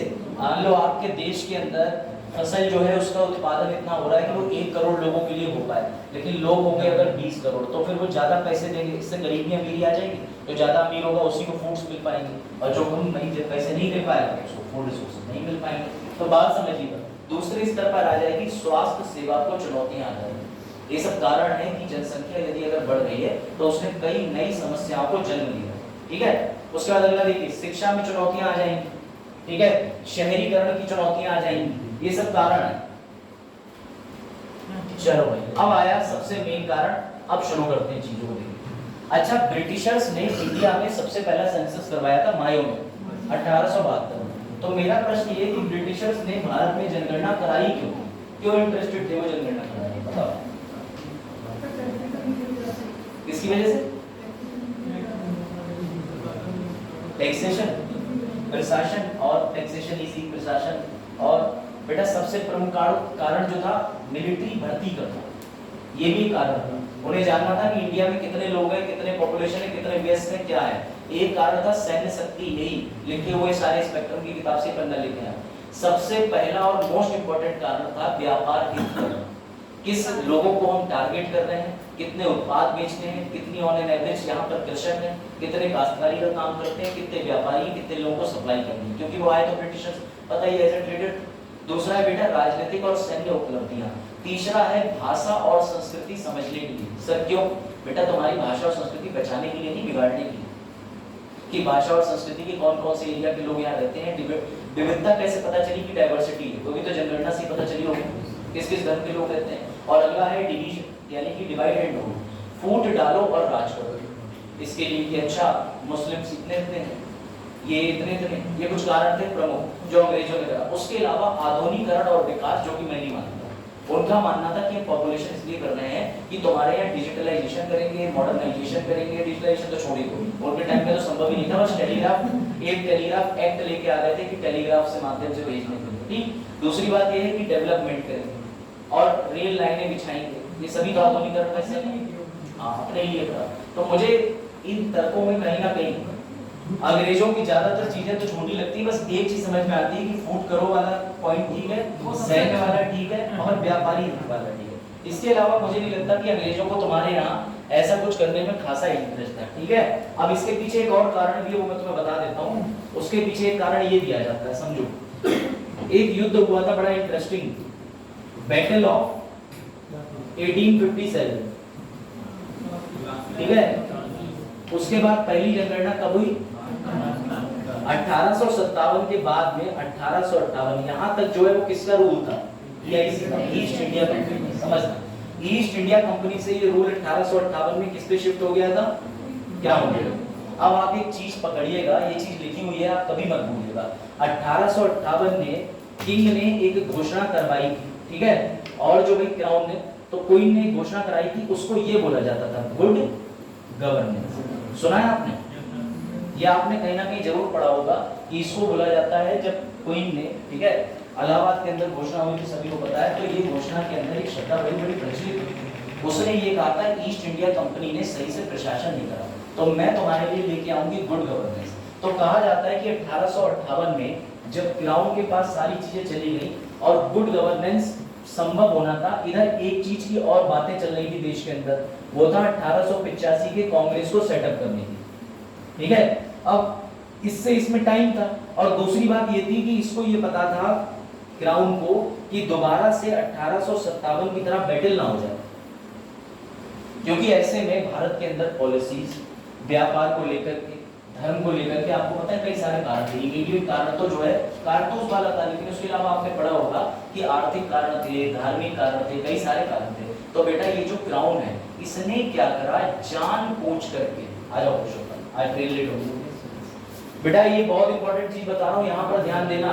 क्वीन ने जानबूझ करके, याद रखिएगा, इस क्राउन ने जानबूझ करके कि 1857 ना हो जाए, उसने 1872 के अंदर लोगों को लाभ देने के लिए मायो को भेजा और मायो से कहा कि हम बहुत सारी पॉलिसीज लेके आएंगे, नौकरियों पे लगाएंगे, रिजर्वेशन देंगे और इनको प्राथमिकता देंगे। उसने बहुत सारी चीजों की घोषणा करी थी। इन सबको देने के लिए जानना जरूरी था कि भारत में किस किस जाति, किस किस धर्म के लोग हैं, उनमें कौन सी पॉलिसीज बांटी जा सकती है, कितने व्यापारी हैं, कितने कृषक हैं। तो बेटा इस लिहाज से 1873 में सबसे पहली बार मायो ने अनियमित जनगणना कराई। अनियमित समझते हो? कोई भी चीज डेवलप नहीं थी, बस कह दिया था तो उसने सेंसस करना शुरू कर दिया था। ये चीज ध्यान रखना, ये बात आई समझ में? तो कहा जाता है कि मायो ने जो जनगणना कराई थी बेटा, वो गुड गवर्नेंस के अनुरूप कराई थी। ये बात ध्यान रखना, ये चीज आई समझ में? अंग्रेजों का कोई खास कारण नहीं था आपके यहाँ सेंसस कराने का, इसलिए बोला जाता है कि सबसे पहली जनगणना किसने कराई थी? 1872 में लॉर्ड मायो। अनियमित जनगणना थी या नियमित थी? रेगुलर और इरेगुलर? इरेगुलर। मजाक ये लिख लिया, मिटा दो, ठीक है। और ऐसा हुआ भी क्योंकि बेटा इस मायो की जनगणना के बाद में बहुत सारे नियम आए। आज भी भारत में एक नियम चलता है, मैं आपको बता दूं, ठीक है। आपने देखा होगा 1872 के अंदर कॉन्ट्रैक्ट एक्ट, संपत्ति हस्तांतरण अधिनियम आज भी भारत में चलता है। 1872 में संपत्ति को लेके बहुत सारे कई सारे नियम लेके आए थे अंग्रेज, ताकि वो जनगणना पर क्या प्रभाव डालते हैं। लॉ बनाने से पहले ये भी टारगेट करना होता है कि पॉपुलेशन है कैसी, तो ये ध्यान रखना। चलो कंसेप्चुअल है लेकिन काम करना। अभी आ जाइए। अब अगर आपसे पूछा जाए कि जनगणना है क्या, तो जरा एक बार जनगणना की परिभाषा पूछिए, ठीक है, खुद से भी और फिर सामने से न्यूज़ पढ़िए, इसमें क्या लिखा है। अगर आपसे कहा जाए कि जनगणना है क्या, क्या होती है जनगणना, तो बेटा देखिए, किसी देश अथवा किसी क्षेत्र में लोगों के बारे में विधिवत रूप से सूचना प्राप्त करना एवं उसे रिकॉर्ड करना जनगणना सेंसस कहलाती है। यह एक निश्चित समांतराल के बाद की जाती है और शासकीय आदेश के तहत की जाती है। मेरी बात समझिएगा, अभी लिख लेना, दोबारा ले आऊंगा उसको। अब बताओ भाई आलोक, जनगणना की डेफिनेशन क्या होती है? बताओ। किसी भी चीज को रिकॉर्ड करना नहीं। एक सामाजिक होती है, ये कह रहे हैं सामाजिक परिभाषा ही वैज्ञानिक नहीं हो सकती। मैं पॉपुलेशन की तो मैं डेफिनेशन क्यों बता रहा हूँ, समझिएगा। जब मैंने आपको एनवायरनमेंट पढ़ाया था तो मैंने आपको ईवीएस के अंदर बोला था कि किसे कहते हैं सेम काइंड। सेम काइंड का मतलब समझते हो? एक चूहा तो क्या हो गया? व्यष्टि। और अगर बहुत सारे चूहे तो समझ लीजिए, एक मानव इंडिविजुअल, बहुत सारे मानव तो भैया क्या हो जाएंगे? समूह हो जाएगा, समूह बताया था। तो भैया क्या हो जाता है कि जब एक जैसे लोगों का समूह हो जाता है उसे पॉपुलेशन कहते हैं। लेकिन ये किसकी डेफिनेशन है, ये ईवीएस की है, पर इकोनॉमिक्स की डेफिनेशन अलग है।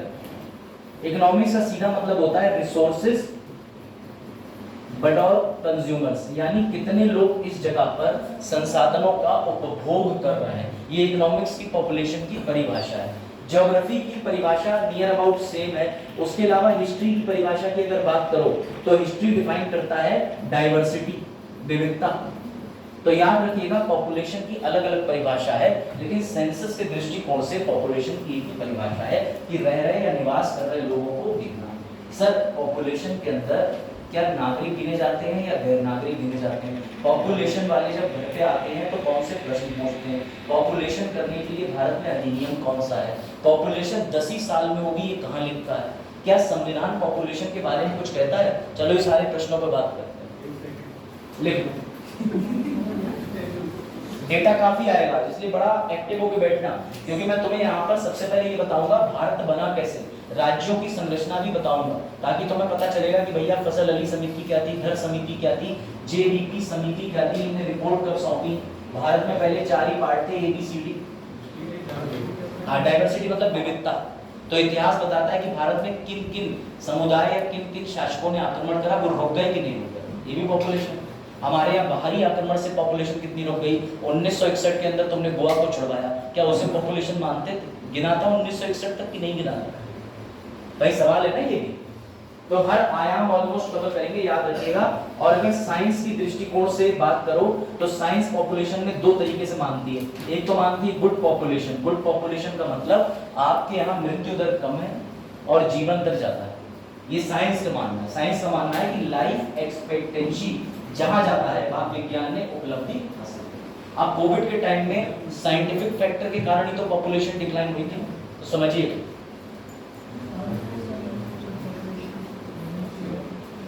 चलिए भाई, अब पॉपुलेशन कराया कब जाता है? तो जरा मुझे इस बात का उत्तर दीजिए कि सेंसस कितने साल में कराया जाता है? अच्छा 10 साल में। चलो सबसे पहले कब हुआ था?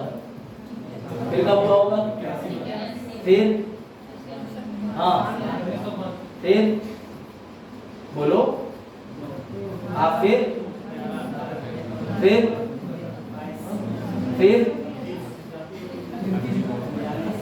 अच्छा बोलते जाओ। हाँ हाँ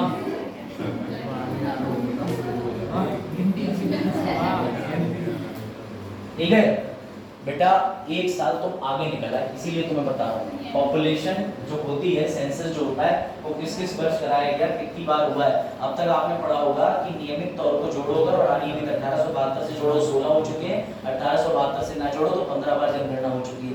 आजादी के बाद 1947 के बाद 7 बार जनगणना, ये सब तुमने पढ़ा होगा। लेकिन इन फैक्टर के अलावा और चीजें मैं बताता हूँ। कहाँ लिखा है कि ये पॉपुलेशन 10 साल में ही होगी? कहाँ लिखा है? संविधान में तो पॉपुलेशन का जिक्र ही नहीं। कहाँ लिखा है बताओ? कहाँ लिखा है?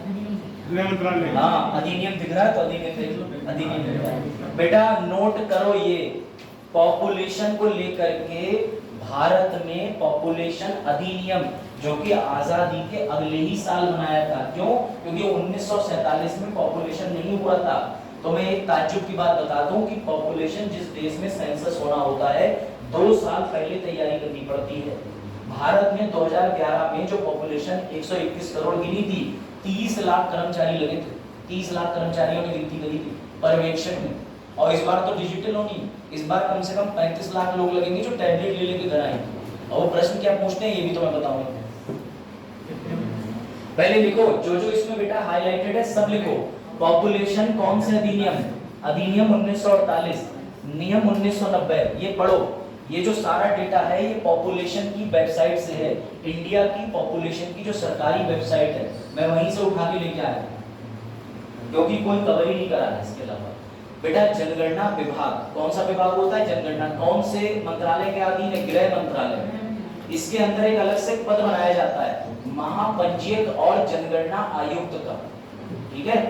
महापंजीयक और जनगणना आयुक्त बेटा ये पद होता है। इस पद पे एक आईएएस की नियुक्ति करी जाती है। समझिएगा, ये जो 2 नियम हैं 1948 और 1990, इसके तहत कितने वर्षों में 10 वर्षों में एक बार जनगणना का संचालन किया जाता है। कौन करवाता है? महापंजीयक और जनगणना आयुक्त कराता है, रजिस्ट्रार जनरल ऑफ इंडिया। बेटा जनगणना संचालन के निदेशक राज्य केंद्र शासित प्रदेश में जनगणना के कार्य का समन्वय करते हैं। भारत में जो अंतिम 2011 की जनगणना हुई थी, याद रखना वो 9 से 28 फरवरी एवं 1 से 5 मार्च, यानी शुरू के फेज में 28 फरवरी, 2 चरण में जनगणना होती, एक चरण में नहीं होती। 9 से 28 फरवरी तक तुम्हारे घर पे जाकर के पिंक कलर की या रेड कलर की चौक से निशान बनाते हैं, पहले घर गिने जाते हैं। उसके बाद उन घर को चिन्हित करने के बाद एक रिकॉर्ड बनाने के बाद, क्योंकि रिकॉर्ड बनता है कि किसका कितना बढ़िया मकान, कोई झोपड़पट्टी में रह रहा है तो कितने स्लम है, कोई किस क्षेत्र में रह रहा है तो कितने मकान है, इसकी भी, क्योंकि इससे 2 फायदे हो जाते हैं, पता भी चल जाता है गवर्नमेंट को कि टैक्स कितना आ रहा है मकानों से, और चीजें पता चलती हैं। तो समझिएगा सेंसस के पहले चरण में मकान गिने जाते हैं, दूसरे चरण में मकान में रहने वाले इंसान गिने जाते हैं। बात आई समझ में? तो बेटा 2 चरण पूरे हुए थे, एक 9 से 28 फरवरी, दूसरा 1 से 5 मार्च। ठीक है, याद रखिएगा अगली जनगणना 2021 में होने वाली थी, लेकिन इसे कोविड-19 महामारी के कारण स्थगित कर दिया गया। ये उन्हीं की वेबसाइट पे लिखा है, इससे बढ़िया एक्सप्लेनेशन हो ही नहीं सकती, एकदम स्पष्ट लिखा है, एकदम साफ लिखा है। नोट करा, सिर्फ येलो वाली चीजें नोट करनी है, नोट करते चले। हाँ लिखा, गुड, लिखती चलो भाई, लिखते चलिए, अभी आगे और भी पॉइंट आएंगे।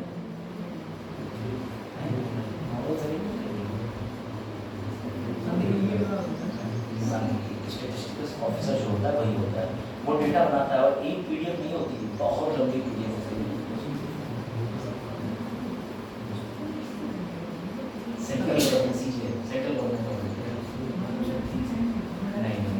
सेंट्रल गवर्नमेंट ने इशू कर दिया कि उसने अधिनियम बनाया था, उस अधिनियम के तहत उसको मान्यता दी। तो कोई भी सरकार आ जाए लेकिन उसका एक एक्ट बनाया, एक्ट से मान्यता देगा। ठीक है, ये ध्यान रखिएगा, कोविड-19 महामारी।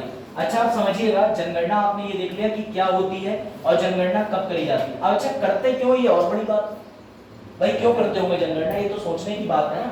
इसमें आपको सारी चीजें ऐसी मिलेंगी साइड बाय साइड, जो मैंने लिखी है नोट्स, बहुत इजी।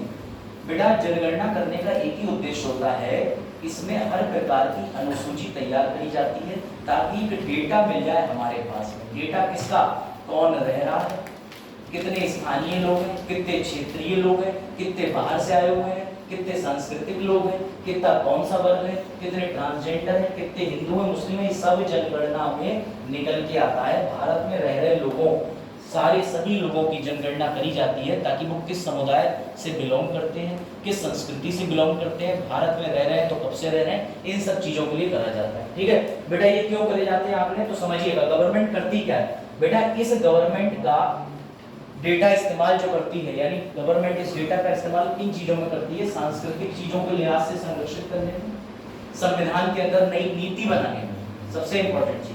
उसके अलावा आर्थिक, देश की आर्थिक स्थिति में सुधार करने में, एवं सार्वभौमिकता और समकालीनता लाने में। ये ध्यान रखिएगा, इंडिया में डाइवर्सिटी है, इस बात का प्रमाण चेक करने के लिए। तो याद रखिएगा, ये जो येलो कलर से इन्होंने लिखा है, जनसंख्या जनगणना स्थानीय, क्षेत्रीय और राष्ट्रीय स्तर पर, 3 स्तर पे होती है। एक कौन सा होता है, स्थानीय, तुम्हारे गांव के लेवल, एक होता है क्षेत्रीय, क्षेत्र विशेष, और तीसरा होता है ऑल इंडिया, राष्ट्रीय। तो बेटा इसमें मानव संसाधन, जनसांख्यिकी, संस्कृति और आर्थिक संरचना की स्थिति पर, ठीक है, आंकड़े प्रदान किए जाते हैं। अब आ जाओ इस पे, क्वेश्चन बन सकता है कि सार्वभौमिकता यानी यूनिवर्सलहुड और समकालीनता यानी कि यूनिवर्सल इक्वलिटी जनगणना की 2 प्रमुख विशेषताएं हैं। तो इस पे टिप्पणी कीजिए, आप लिख सकते हो। याद रखना, ये अब तक की कौन सी जनगणना जो अंतिम बार हुई थी 2011 में, 16वीं। अगर पूछा जाए नियमित जनसंख्या कौन सी थी जनगणना, तो 15वीं थी। आजाद भारत के बाद में कौन से नंबर की थी, तो बेटा याद रखना, ये वाली जो जनसंख्या हुई थी 2011 की, ये 7वीं थी। अब जो होगी वो कौन सी होगी, 8वीं। 135 करोड़ के आसपास लोग जो हैं वो एस्टिमेट करे गए हैं कि अब आगे बढ़ गए, जैसे 140 आ गए।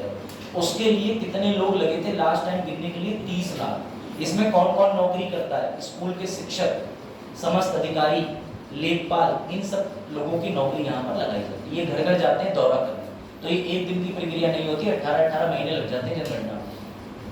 ठीक है, तो ये बात समझ गए। कौन पर्यवेक्षक होगा, चलो आगे बढ़ो। बिहार में अभी जाति जनगणना आई थी, बिहार में जाति जनगणना, वो भी आगे आएगा ना। आप ट्रेन के आगे क्यों आ रहे हो, अभी जाति जनगणना, पहले जनगणना तो सीख लो। है ना, शादी हुई नहीं, बहू देखने गए और नाम पहले रख दिए उस्मान रख देंगे बड़े वाले हैं देवल। पहली डिजिटल इन्यूमरेशन इस बार जो जनगणना होगी वो पहली ऐसी जनगणना होगी जो भारत के अंदर डिजिटल करी जाएगी, इस बात को ध्यान देना। अब ये डिजिटल जनगणना में क्या होगा, तो बेटा अभी तक इस तरीके से सवाल पूछे जाते थे, ये देखो ये कोई टीचर आपके घर आई है, ये 10 बिंदुओं पर सवाल पूछती थी, रोजगार करते हो, क्या रोजगार करते हो, किस जाति से बिलोंग करते हो, अब तक लिखे जाते थे ओबीसी एससी एसटी, ये मेंशन होते थे। अब इसके अंदर भी जो वजाहत कराई जाती है वाली वो बिहार ने पहल करी, वो तो लास्ट में समझेंगे, पहले समझ करो जनगणना कहाँ कैसी क्या है, समझे। तो बेटा याद रखिएगा। अच्छा सवाल ये आता है, ये प्रश्न क्या पूछते होंगे बताओ, पहले इसको देखो, पढ़ो इसको। कितने चरण में मतदान होता है? 2। पहला चरण जो होता है उसमें क्या गिने जाते हैं? मकान। पहले चरण में क्या गिनते हैं? मकान। दूसरे चरण में बेटा गिनी जाती है जनसंख्या। भारत में जनगणना कार्य 2 चरण में किया जाता है, पहले मकान का सूचीकरण एवं मकानों की गणना तथा जनसंख्या गणना। बात आई समझ? ये सारा डेटा लेकर के पूरा जितना भी आपके कौन से ब्लॉक के अंदर कितने गांव है, कितनी तहसील है, ये सब जनगणना के अंदर डेटा सेव होता है, तभी तो पता चल पाता है। चलिए अब ये रहे 10 पॉइंट। अब इसमें से देख लो भैया, जब आपके यहाँ जनगणना होने आएगी तो ये 10 पॉइंट आपसे पूछे जाएंगे। आप जनगणना देखोगे ही देखोगे, अभी गवर्नमेंट चुनाव के बाद किसी भी समय जनगणना को लेकर के एक नोटिफिकेशन निकालेगी और जनगणना करा देगी। मकान सूचीकरण एवं मकानों की गणना के बाद 6 से 8 महीने के अंदर भीतर जनसंख्या गणना बाद होती है। ठीक, जनगणना के दूसरे चरण के दौरान प्रत्येक व्यक्ति की गणना की जाती है। सुन लो क्या क्या चीजें गिनी जाती है, फिर मत कहना पता नहीं था। जैसे आयु, वैवाहिक स्थिति, धर्म, अनुसूचित जाति अनुसूचित जनजाति, मातृभाषा कौन सी बोलते हो, कितने पढ़े लिखे हो, दिव्यांगता वही विकलांगता, आर्थिक गतिविधि, प्रवासन, कहीं से भाग के तो नहीं आए पाकिस्तान से रहने, उसके अलावा प्रजनन महिलाओं के लिए, ये थोड़ा तुम्हें लगेगा लेकिन है, प्रजनन मतलब कि महिला कोई बांझ तो नहीं है, या है तो फर्टिलिटी क्या है ये भी पूछ लेते हैं बेटा। उसके अलावा समस्त जानकारी, ये 10 पॉइंट। अब इन 10 पॉइंटों को अगर तुम मेंस के क्वेश्चन में डालोगे तो तुम्हारा एक्स्ट्रा मार्क्स स्कोरिंग हो जाएगा। क्या क्या होता है? आयु, विवाह, धर्म, शेड्यूल कास्ट, शेड्यूल ट्राइब, ठीक है, mother tongue, education status, disability, कौन सा रोजगार का अवसर है, तुम पे कौन सा काम करते हो। इसके अलावा माइग्रेशन, ऐसा तो नहीं असम से भाग के आए हो, ऐसा तो नहीं जम्मू एंड कश्मीर से भाग के आए हो। हाँ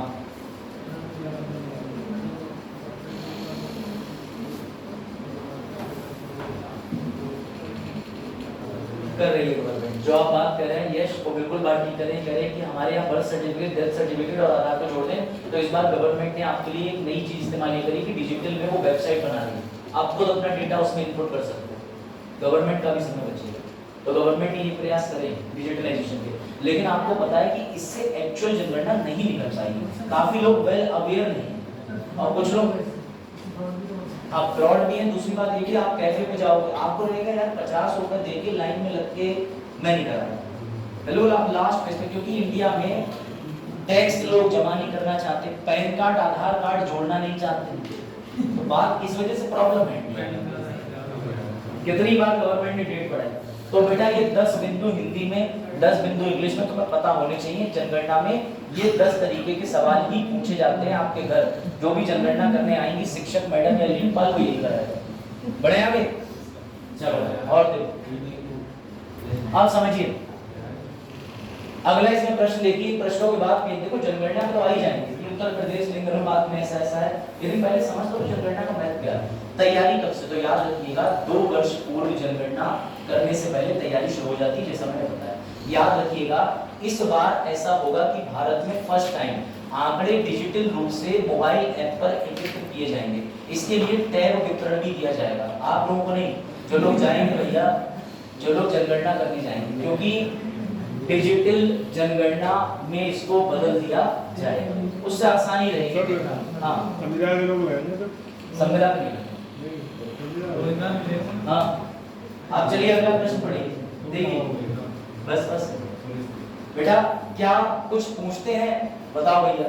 तो याद रखिएगा किस तरीके के प्रश्न है, ये मैंने आपको बता ही दिए हैं सारे, ठीक है। आपसे जाति को लेकर के भी प्रश्न होते हैं, ये कोई बड़ी बात नहीं है। फर्स्ट टाइम एक आसान चीज कर दी है कि पहले ये होता था एक मैडम आती थी, वो आपसे 10 प्रश्न पूछती थी, आप खत्म। अब वो देंगी पेपर प्रिंट आउट, लो प्रिंट आउट लिखो। अब अगर आप अनपढ़ हो या नहीं आता लिखना, कोई टेंशन की बात नहीं, वो लिख देंगे, लेकिन अगर डायरेक्टरी बनानी, कई बार ऐसा होता था मौखिक तौर पे सवाल दिए उन्होंने लिख दिए, आपको कह रहे हैं तुम ही दो अपने सवालों के जवाब, और ये डायरेक्टरी भी डिजिटल एंड टू एंड कर दी जाएगी, तो इससे पता चल जाएगा ये पहली बार होना डिजिटल, ठीक है। अब आ जाइए इस पे कि ये सारा रिकॉर्ड लिखा कहाँ जाता है, तो बेटा ये रहा, ये एनआरसी एनपीआर सीए नहीं है, ये राष्ट्रीय जनसंख्या रजिस्टर है बेटा, एनपीआर, नेशनल पॉपुलेशन रजिस्टर वो होता है जो तैयार किया जाता है जिसके तहत सारी जानकारी होती है, ये याद रखना। किसकी जानकारी? जनगणना की। बेटा जब 2021 के समय पे होने वाला था तो आपने सुना होगा चंद्रमौली जी का नाम, कि वो कौन है? भारत के रजिस्ट्रार जनरल और सेंसस कमिश्नर, लेकिन अब बदल गए हैं, इस समय है श्री मृत्युंजय कुमार नारायण। कौन है बेटा? ये गृह मंत्रालय द्वारा अलग से बनाया गया विभाग है जिसे बोलते हैं महापंजीयन, ठीक है, एवं जनगणना आयुक्त, तो इनको बोला जाता है registrar general and census commissioner of India. वर्तमान में कौन है? मृत्युंजय कुमार नारायण। किसी ना किसी एग्जाम में प्रश्न आ जाएगा क्योंकि जनगणना पेंडिंग है देश में। ये ध्यान या लिख लें तो बताइएगा, लिख लिया पढ़े? मृत्युंजय कुमार नारायण बेटा ये रहे, इनकी नियुक्ति भी चाहो लिख सकते हो नवंबर 1 2022 में। 2021 में तो जनगणना ही होनी थी, आगे बढ़ गई कोविड की वजह से, 2019 से आगे बढ़ा कार्यकाल लोग इनका कोई प्लान नोटिस नहीं।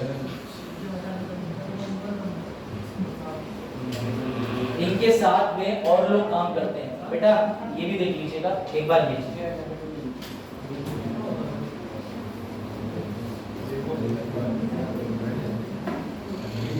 चलो अब ऑफिशियली एंटर हो जाते हैं, तो मैं जो पॉपुलेशन सीखनी है।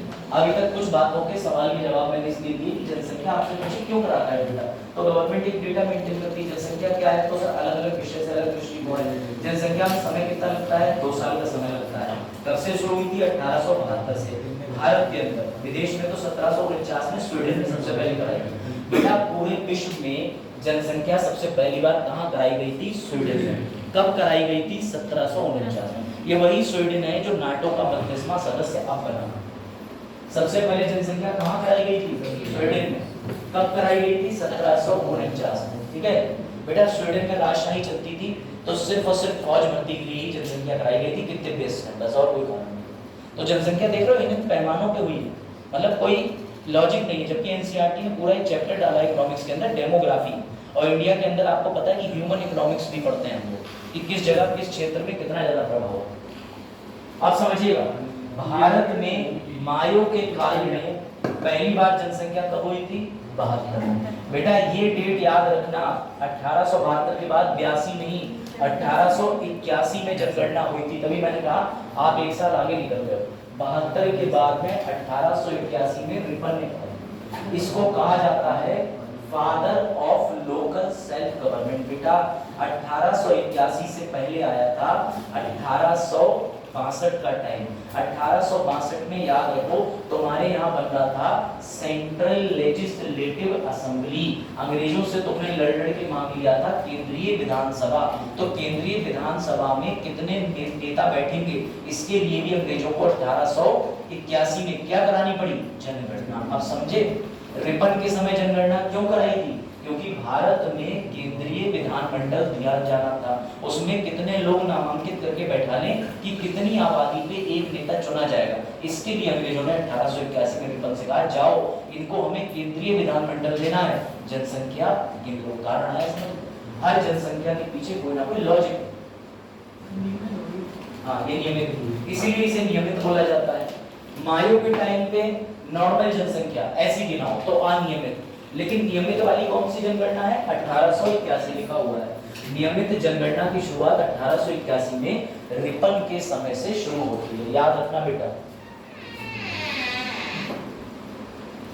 सारी चीजें रिलेटेड हैं। 1872 मायो क्यों कराई गई? तो भैया सैन्य भर्ती इन सब चीजों को दोबारा विद्रोह ना हो जाए, ठीक है। आगे जाकर के इसी पॉपुलेशन से ये बहुत बड़ा नुकसान कर देंगे, क्योंकि 1909 के अंदर जातीय वोट दे देंगे ये। मुसलमान मुसलमान को वोट देगा, सरदार सरदार को वोट देगा। ये तभी तो देखा है जब जनगणना करी थी। बुद्धि समझे इनकी, फूट करो राजनीति डालो वाला पॉइंट ठीक है, लिख लिया, आगे बढ़े।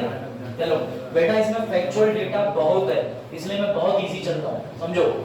सबसे पहले जनगणना, अगर पुराणों की बात करें तो तुम्हें जान के ताज्जुब होगा कि वेदों में, खासकर ऋग्वेद में जनसंख्या का जिक्र है, पॉपुलेशन का। आप कहोगे सर कैसे? तो याद रखना, ऋग्वेद में ये बताया गया है कि एक गांव को बिस कहते थे, बिस, बा में छोटी ईशा। तो बेटा बिस के अंदर जनसंख्या रहती थी, तो उस जनसंख्या का एक आइडिया लगता था। और वो लोग गिनते थे, पता है किस तरीके से? वो गिनते थे तुम्हारे टैली वाले तरीके से। तुमने ये वाला तरीका देखा होगा गिनने का। अरे जैसे आदि मानव भी गिनते थे भाई, ये वाला, ये 1 2 3 4, याद है? उसके बाद में बेटा पहले ऐसे ही गिनते थे, और पहले ऐसे गिनने के बाद काउंटिंग्स आई। फिर आर्यभट्ट का सबको बताइए कि शून्य वगैरह की खोज वो सब हो गई, वो अलग एस्पेक्ट है। लेकिन याद रखिएगा, सबसे पहले जनगणना का जिक्र किसमें मिलता है? ऋग्वेद में। कौन से वेद में? ऋग्वेद में, 800 ईसा पूर्व, याद रखिएगा। अब ये भी एक इंपॉर्टेंट टर्म है, सबसे पहले किस मुस्लिम शासक ने बेटा जनगणना कराई थी? अकबर ने। अकबर जो था, याद रखिएगा, सबसे पहला मुगल यहाँ पर कौन आया था? तो पता है बाबर। बाबर का बेटा हुमायूं, हुमायूं का बेटा अकबर।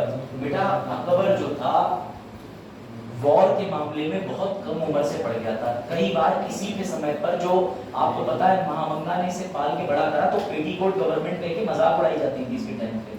इसके समय पे बैरम खां था। तो बेटा याद रखिएगा, ये मात्र 14 साल की उम्र से ही वॉर में एंट्री ले लिया था, जब तुम नमा या हाई स्कूल कर रहे होगे। इसने उस समय पे पहला बैटल लड़ लिया था अपना। तो ये युद्ध सेना को हर मामले से तैनात करना चाहता था, हमेशा तत्पर रहता था अकबर कि अपने यहाँ जितने भी व्यस्त हैं उनकी एंट्री फौज में कर सको।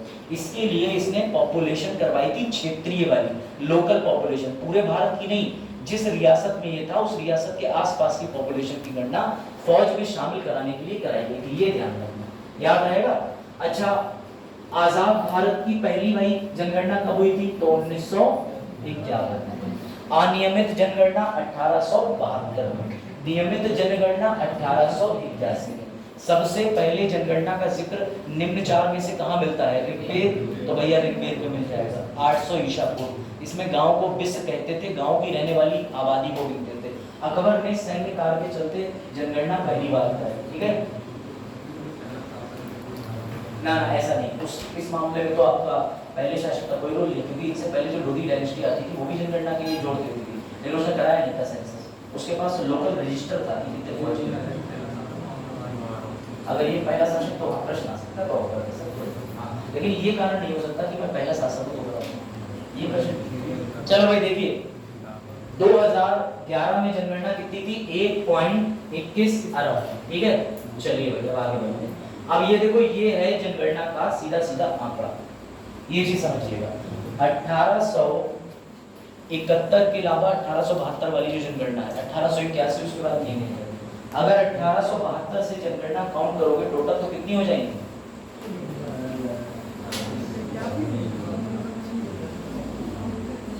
अगर बेटा आप काउंट करेंगे तो टोटल हो जाएंगी 15, ठीक है।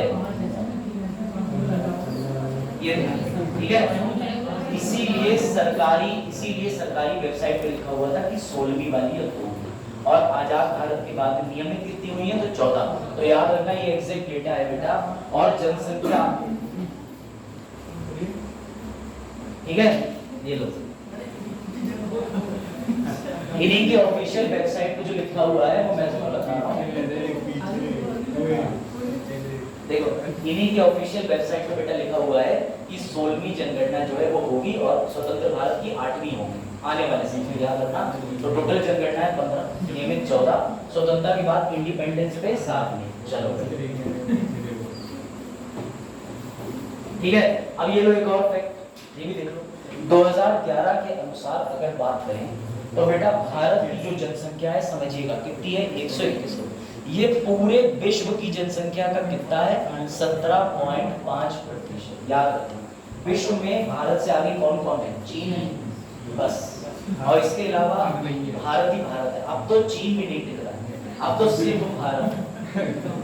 हाँ, विश्व की बेटा जनसंख्या की अगर बात करें तो कितनी है? विश्व की जनसंख्या अपने यहाँ 140 करोड़ हो रही है, कितनी?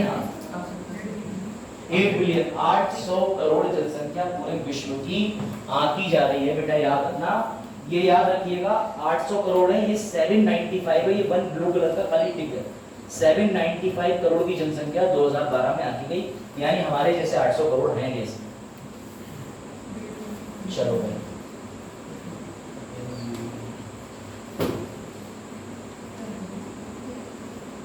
अब आ जाओ इस पे, इंडिया के मैप पे। इस पे नहीं आना है, रुक जाओ, स्लाइड में सीधे फोन से डेटा भेजना पड़ेगा।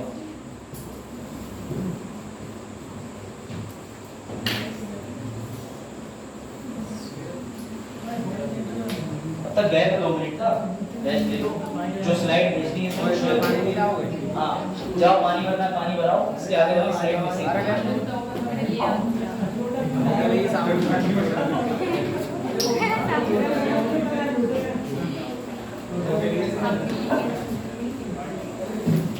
अरे लांचे घर में तेरा वाट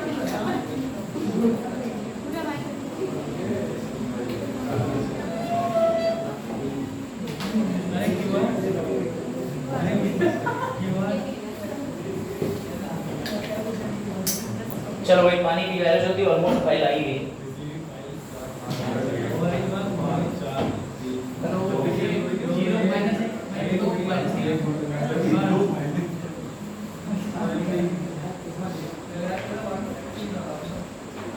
जाओ भाई, पानी पी के आओ, फिर तुम्हें जरा थोड़ा नक्शे पे और समझाते हैं अच्छे से। सर इसमें ये तुम्हें भी तो बताया है 8.5 लाख पब्लिक मर चुकी है। हाँ, तो पब्लिक तो मरे हुए का भी रिकॉर्ड चाहिए तुम्हें है? सर 5 लाख लोग हैं तो मरे 3.5 लाख कुछ। सही कह रहे हो। 71.1। अरे बाप रे बाप।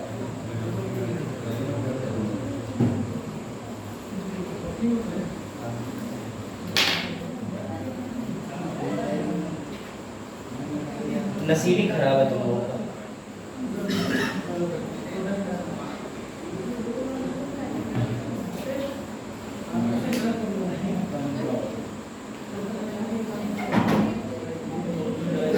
एक लाख में क्या?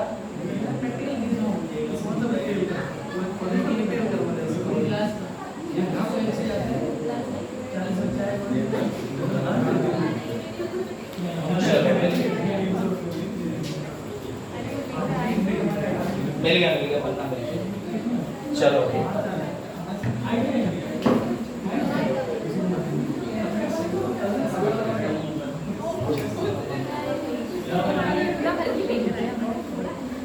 हाँ,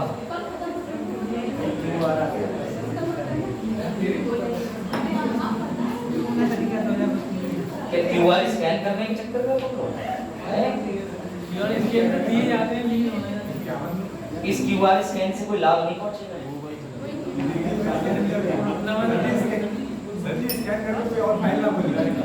नहीं नहीं बोल रहे, मेरा मोबाइल मेरा अच्छा वाला मोबाइल, चिंता ना करो।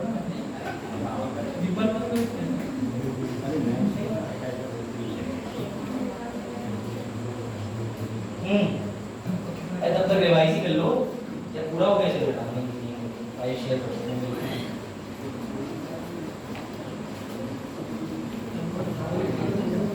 सर उसमें दैनिक व्यायाम में और आईटी की हाँ। चांद पे भी ट्रेन चलने लगी है।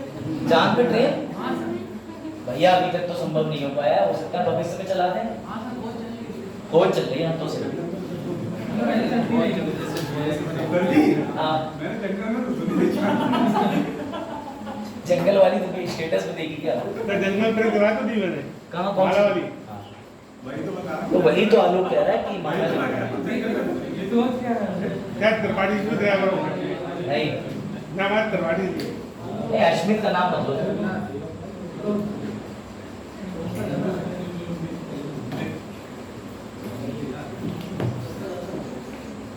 चलो वही शुरू करते हैं।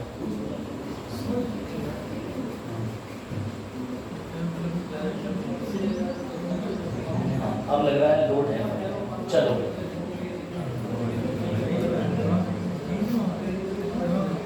मिल गई फाइल। चलो भाई अब शुरू करते हैं। फाइल कभी डाला नहीं सर? जो फाइल डालेंगे, फाइल नीचे। चलो भाई वापस आ जाओ, अब सो मत। इसी फाइल का फोटो डाला था, ये कहाँ जाती है? हाँ भाई चलो, द रिपब्लिक ऑफ इंडिया। अब तुम कहोगे सर रिपब्लिक चैनल तो है, इंडिया तो रिपब्लिक है ही है, समझिए गलत। अब ध्यान देना वापस से, अब इंपॉर्टेंट चीजें लिखते चलना क्योंकि अब थोड़ा पॉलिटिकल सिनेरियो आएगा, ठीक है। पॉलिटिकल का मतलब ये तो हमें समझना पड़ेगा कि ये जो 552 रियासतें थी ये कैसे करके एक अखंड भारत बना। तो भैया समझिएगा, इस मैप को देखिए। सबसे पहले हमारा जो भारत देश है, आपको पता होना चाहिए कि पाकिस्तान नाम का कोई भी कीड़ा तुच्छ कीड़ा प्रस्तुत नहीं था। तो पाकिस्तान सर देश कैसे बन गया, समझिए बात। सबसे पहले बेटा भारत के अंदर 2 प्रकार की रियासतें चला करती थी। सर रियासतें मतलब 552 रियासतें थी टोटल, इसमें से ज्यादातर ब्रिटिशर्स के अधीन थी। सर ब्रिटिशर्स मतलब अंग्रेज आए, उन्होंने भारत में कब्जा कर लिया और कब्जा करने के बाद उन्होंने अपने राज्यपाल को स्थापित करके पूरी तरीके से अपने अधिग्रहण कर लिए। दूसरे नंबर पे बचे थे करीब 95 राजे रजवाड़े, जिनको आप समझते हो जूनागढ़, हैदराबाद के नवाब, बड़ा बड़ा जगह के निजाम समझते हो ना, पटियाला के जिनको बैठाला गया था केंद्रीय सभा सद के अंदर। तो बेटा समझिएगा, ध्यान देना, हुआ ये कि प्रिंसली स्टेट जो है वो और ब्रिटिशर्स दोनों आपस में कभी संयुक्त रूप से ये चाहते ही नहीं थे कि पूरी इंडिया बने जिसके पास खुद का संविधान हो। मेरी बात समझना, ब्रिटिशर्स क्या करते थे, जितने भी राजे रजवाड़े हैं बेटा, इनको सबको मैनेज करते थे। इनसे कहते थे तुम अपनी रियासत चलाओ, बदले में बस आप इतना करते रहो कि हमको सब्सिडरी अलायंस के तहत पैसा देते रहो, हम भी अपनी आर्मी आपके यहाँ रख देंगे। तो ये कभी नहीं चाहते थे। ऊपर से ब्रिटिशर्स इन्हें मानते थे राजे रजवाड़ों को एलाइट क्लास, वो जो नीचे तबके के भारतीय थे जो राजा नहीं थे उनके साथ दुर्व्यवहार करते थे, लेकिन राजा को बड़ा सम्मान देते थे। अच्छा राजा तो शुरू से इस चीज के शौकीन थे, उन्हें तो ये था कि हम तो राजा हैं, नरेश करने क्या करना है, राजा को राजा मान रहे हैं और प्रजा को प्रजा मान रहे हैं। तो बेटा बड़ा समस्या आई थी। उसके बाद समझिएगा, भारत में 1947 में आजाद होने के बाद एक अधिनियम लाया जाता है जिसको बोलते हैं इंडिपेंडेंस एक्ट 1947। इसी अधिनियम से हमें आजादी मिलती है। ये आजादी की घोषणा के करते समय जिन्ना फिर से लड़ जाते हैं मुस्लिम लीग के दबाव में, वो कहते हैं ना मोहे चाहिए पाकिस्तान, तो इंडिया कहता है मोहे मोहे, तो भैया यही सब चल रहा होता है, नहीं मानते हैं, उन्हें समझाया जाता है मत लो पाकिस्तान, बढ़िया करके यहीं पढ़े हो, यही तो ठोक खा मतलब तुम्हारी कब्र यहीं बना देंगे बढ़िया अच्छे से सब। बोले नहीं मुझे बनना है कायदे आजम, तो बोले ठीक है भैया। अब जो नहीं माने तो बेटा गांधी जी का पहले वक्तव्य था कि मेरी लाश पे पाकिस्तान बनेगा। जब उन्होंने, आपको पता है, खूनी शुक्रवार का खेल देखा जो बड़ा चर्चित है, क्योंकि उस दिन इतना ज्यादा आंदोलन भारी मात्रा में हो गया कि दंगे हो गए कि हिंदू मुसलमान मार काट, तो गांधी जी बोले ठीक है भैया बना लो, मैं ही क्या कर सकता हूँ। लेकिन गांधी जी कभी भी संविधान सभा का भाग नहीं है, वो राजनीति में नहीं है, ये याद रखना। गांधी जी कभी भी सवाल आ जाए कौन सी लोकसभा सीट से लड़े थे तो कहना बेवकूफ काहे बना रहे हो, गांधी जी ने कभी चुनाव लड़ाई नहीं, गांधी जी ने स्वतंत्रता आंदोलन में भागीदारी की। ठीक, अब समझिएगा, होता ये है कि भैया 14 अगस्त 47 को पाकिस्तान बन जाता है, आराम से जो है आपका माउंट बेटन जाता है, माउंट बेटन वहां जाकर के उनका अपना झंडा वंडा फहरा देता है, वो अपने पाकिस्तानी सब हो जाता है। उसके बाद अगला कौन सा बनता है, अगला बनता है डोमिनियन ऑफ इंडिया। लेकिन राजे रजवाड़ों को चॉइस दी जाती है कि तुम चाहो तो इंडिया में चले जाओ, चाहो पाकिस्तान में चले जाओ, चाहो तो भैया अकेले रहो। तो ये इतने मक्कार होते हैं कि ये पहले इंडिया से जुड़ना नहीं चाह रहे होते। फिर आती है, एंट्री होती है सरदार वल्लभ भाई पटेल जी की बीपी मेनन के साथ में। बीपी मेनन उस समय सचिव थे, आईएएस अधिकारी थे। बेटा ये दोनों मिलकर के 552 रियासतों में से 549 को तो जोड़ लेते हैं बढ़िया करके। लेकिन जो 3 रियासतें होती हैं बेटा, हैदराबाद, जूनागढ़, जम्मू एंड कश्मीर, जरा नक्शे पे भी एक बार निगाह डाल लो, ठीक है। ये रहा हैदराबाद, ये रहा जूनागढ़ गुजरात, और ये रहा कहाँ का, जम्मू एंड कश्मीर। राजा हरि सिंह इधर जूनागढ़ के नवाब, इधर हैदराबाद के। ये जरा दिमाग से सटके हुए होते हैं, ये कहते हैं नहीं हम नहीं जुड़े। हम क्यों जुड़े, हमें जब इंडिपेंडेंट रहने का प्रावधान बना हुआ है तो हम तो इंडिपेंडेंट रहेंगे। तब इंडिया के अंदर वल्लभ भाई पटेल होते हैं, आपको पता है, गृह मंत्री, वो भी केंद्र वाले, बढ़िया वाले, जैसे अभी हैं मोटा भाई, समझ गए। तो ये कहते हैं अच्छा ईडी सीबीआई मतलब जो भी है, ठीक है, वो सब लगाते हैं काम पे। अब समझिएगा जरा, अब आता है मजा। बेटा जूनागढ़ के लोगों को दी जाती है रातों रात धमकी कि ऐसा है इंडिया में विलय कर लो। तो जूनागढ़ के अंदर लोग डिवाइड हो जाते हैं, कुछ कहते हैं हमें जुड़ना है, कुछ कहते हैं नहीं। तो वहाँ रेफरेंडम करवाया जाता है, यानी सिंपल वोटिंग। और जब रेफरेंडम होता है तो मेजॉरिटी के साथ लोग कहते हैं कि we want to merge into India, तो भैया इंडिया में मर्ज हो जाते हैं। दूसरा है कश्मीर। कश्मीर में राजा हरि सिंह, इन्हें दौड़े पड़ रहे थे, ये पहले नहीं मान रहा था, लेकिन जब पाकिस्तान बोला कि अरे इनसे ना संभलेगा कश्मीर, हम चले जा रहे हैं, तो बेटा राजा हरि सिंह की जब छाती पे तलवार आ गई, मतलब एकदम पाकिस्तानी फौज अबाउट टू एंटर, तब जाकर के इन्होंने इंडिया के हाथ पैर जोड़े, तब जाकर के नेहरू जी को उस समय फोन घुमाया कि ऐसा है, हम तैयार है। तो वल्लभ भाई पटेल बोले तुम तैयार हो, हम तो नहीं है। तो बोले क्या मतलब? बोले ऐसा, इस पत्र पे साइन करो। बोले ये क्या है? बोले शादी का कार्ड। बोले किस बात का? बोले आजीवन संबंध बनने का। तो बोले कैसे आजीवन संबंध बनने का? बोले अगर एक बार जुड़ गए तो तुम अलग नहीं होगे। अब यहाँ पे दो थ्योरी आती है निकल के। थ्योरी नंबर 1 कि राजा हरि सिंह का फायदा उठा लिया, कि राजा हरि सिंह दबाव में थे। दूसरे लोग ये कहते हैं कि भैया राजा हरि सिंह को तलवार की नोक पे अपनी तरफ कर लिया। मैं कहता हूँ दोनों ही सही थे। सीधी बात समझो, अगर मुझे पता है कि देश का निर्माण करना है और एक छोटा सा हिस्सा जो कि अभिन्न अंग है हमारे आगे चल के मिलिट्री पोजीशन से लेकर हर चीज के लिए मदद करेगा, तो हम कैसे जाने थे? तो इंडिया ने जैसे भी करा बढ़िया था। आप समझिएगा राजा हरि सिंह को तो बचा लिया, वो तो उस समय में थोड़ा मामला यूएन की शरण में चलेगा, वरना लाहौर जो है अभी तुम यहाँ से आप म्यूजिक क्लासेस लाहौर में बैठ के पढ़ाई कर रहे होते अच्छे खासे अपने, समझ रहे हो? समझो बात को। हैदराबाद में समस्या आ रही है, हैदराबाद के अंदर बोले चाहे कुछ भी कर लो, तो भाई आर्मी को चला नहीं सकते थे इंटरनल सिक्योरिटी में, तो उन्होंने कहा क्या करें? तो उन्होंने पुलिस को, स्पेशल फोर्सेस को लगा के बोले तुम हो पुलिस नाम की आर्मी बस। और जो उन्होंने कोई डंडे चलाए हैं हैदराबाद के अंदर 2-3 किलोमीटर निजाम को दौड़ाया, तब जाकर के भाई उन्हें तमीज आई और तब जाकर के हैदराबाद भारत में विलय कर पाया। तो याद रखिएगा जिन निजाम को दौड़ाया था उनके असदुद्दीन ओवैसी वारिस है, वो ये कहते हैं कि हमने 1857 के समय देश आजादी के समय बहुत पैसा दिया था, पैसा दिया था तो छोड़ काहे नहीं जाते, समझ रहे हैं? इसलिए हैदराबाद को लेकर के उनका आज भी डिस्प्यूटेड माइंड रहता है थोड़ा सा, कभी भी देखना है। आप समझिएगा ये सब करते करते बेटा जो अभी तुम राज्य देखते हो, ऐसे राज्य 28 और 8 पहले नहीं थे। पहले पूरे भारत को बांट दिया था 4 भाग में, ये part A, part B, part C, part D. इन लोगों ने ये कहा कि कई जगहों पे चुनाव करा सकते हैं लेकिन पूरे भारत में चुनाव संभव नहीं है। तो 1952-51 आपको पता है 51-52 में पहली बार चुनाव हुए थे। उससे पहले बेटा 1950 के अंदर इन्होंने प्रांतों को बांट दिया था। सर कैसे बांट दिया था? बजा ध्यान देना, जो राज्य रजवाड़ों वाले हथियारे थे जोड़ दिए थे उन्हें डाल दिया था भाग सी में। भाग सी का मतलब ये है कि सिर्फ केंद्र की सरकार, नेहरू गवर्नमेंट उन पे शासन करेगी डायरेक्टली, उनको उनके राज्य में कोई सरकार नहीं दी गई, समझना। भाग ए और भाग बी में वो डाल दिए गए जो अंग्रेजों के अधीन हुआ करते थे, परंतु हमने अंग्रेजों से वापस ले ली। बात आई समझ में? जैसे अंग्रेज कहाँ रोल करते थे सर? असम में, बिहार में, बंगाल में, सब जब वो छोड़ के भागे हैं तो वो सारा इंडिया की गवर्नमेंट ने कब्जे में ले लिया। लेकिन वहां पर अंग्रेज वोटिंग करा गए, बोले भैया वोटिंग जरूर कराना है, यहाँ पे गवर्नर चुनना, गवर्नर के अलावा जो यहाँ पर जनप्रतिनिधि है वो भी चुनना, नामांकन करना। तो इन जगहों पर स्थानीय विधानसभा भी थी, अंग्रेज छोड़ के भाग गए थे, तो यहाँ पर हमने क्या दे दिया? इलेक्शन के माध्यम से। समझना, ये सवाल है कि भाग ए भाग बी ये चुनाव के जरिए, भाग सी भाग बी किसके पास में था?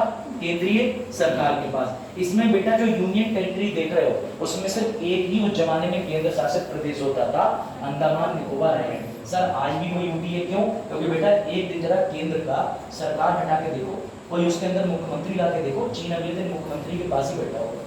समझो बात को, अगर हम छोड़ दें अंडमान निकोबार आइलैंड, लक्षद्वीप आइलैंड छोड़ दें, तो तुम्हारे अड़ोसी पड़ोसी दंड से कूद के कब्जा करने का प्रावधान करेंगे। उसमें सारी व्यवस्थाएं केंद्र के पास रहती है, भाई वो हमारा सबसे बड़ा सिक्योरिटी जोन है, समझ गए? तो पहले ऐसे विभाजित था। अब समझिएगा इन लोगों ने आगे जाके क्या करा? आगे जाकर के अब शुरू होता है तीनों आयोग का खेल। ये बहुत इंपॉर्टेंट है, समझ लो 10 मिनट में हो जाएगा, बहुत इंपॉर्टेंट है। 1948 में देश का संविधान तो बीच में बन ही रहा था, क्योंकि देश आजाद होने के बाद 2 साल 11 महीने 18 दिन में संविधान बना। तो बेटा जब संविधान लिखा जा रहा था तो ये भाग ए बी सी डी जो है इसको मानने से भारत के दक्षिण के लोगों ने मना कर दिया। क्यों? क्योंकि घोषणा ये करी जा रही थी कि हम राज्य बनाएंगे। कैसे राज्य बनाएंगे? जैसे आज यूपी, बिहार। तो बेटा एक सबसे बड़ी शिकायत देखने को मिली दक्षिण भारत के लोगों में। वो क्या बोले? ना हम अयो अम्मा बोलता, अप्पा बोलता, अन्ना बोलता, और तुम्हारे नॉर्थ इंडिया बोलता आगे किधर को जा रही है। समझ रहे बात है नहीं? तो बोले हमारी कैसे बन जाएगी? हम कहेंगे अयो अन्ना कहाँ को जाता वगैरह, अभी आ रही हूँ मिलना चाहिए चौराहा पे। समझ रहे? तो बेटा इस तरीके की भाषाओं की वजह से दक्षिण भारत के लोगों ने विरोध करना शुरू कर दिया। उन्होंने ये कहा कि अगर राज्य बनेंगे तो सिर्फ और सिर्फ भाषाई आधार पे बनेंगे। किस पे बनेंगे? भाषाई आधार पे।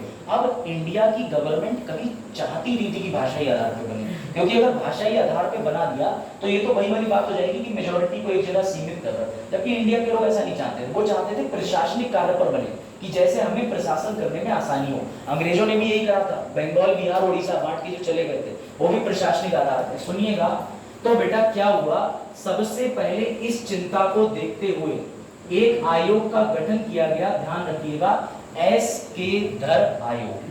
आप कहोगे एस के धर आयोग क्या है? तो बेटा गवर्नमेंट ने कहा कि हम एक आयोग बना रहे हैं, इस आयोग की रिपोर्ट मांगी जाएगी एस के धर साहब इलाहाबाद हाई कोर्ट के न्यायालय के न्यायाधीश थे।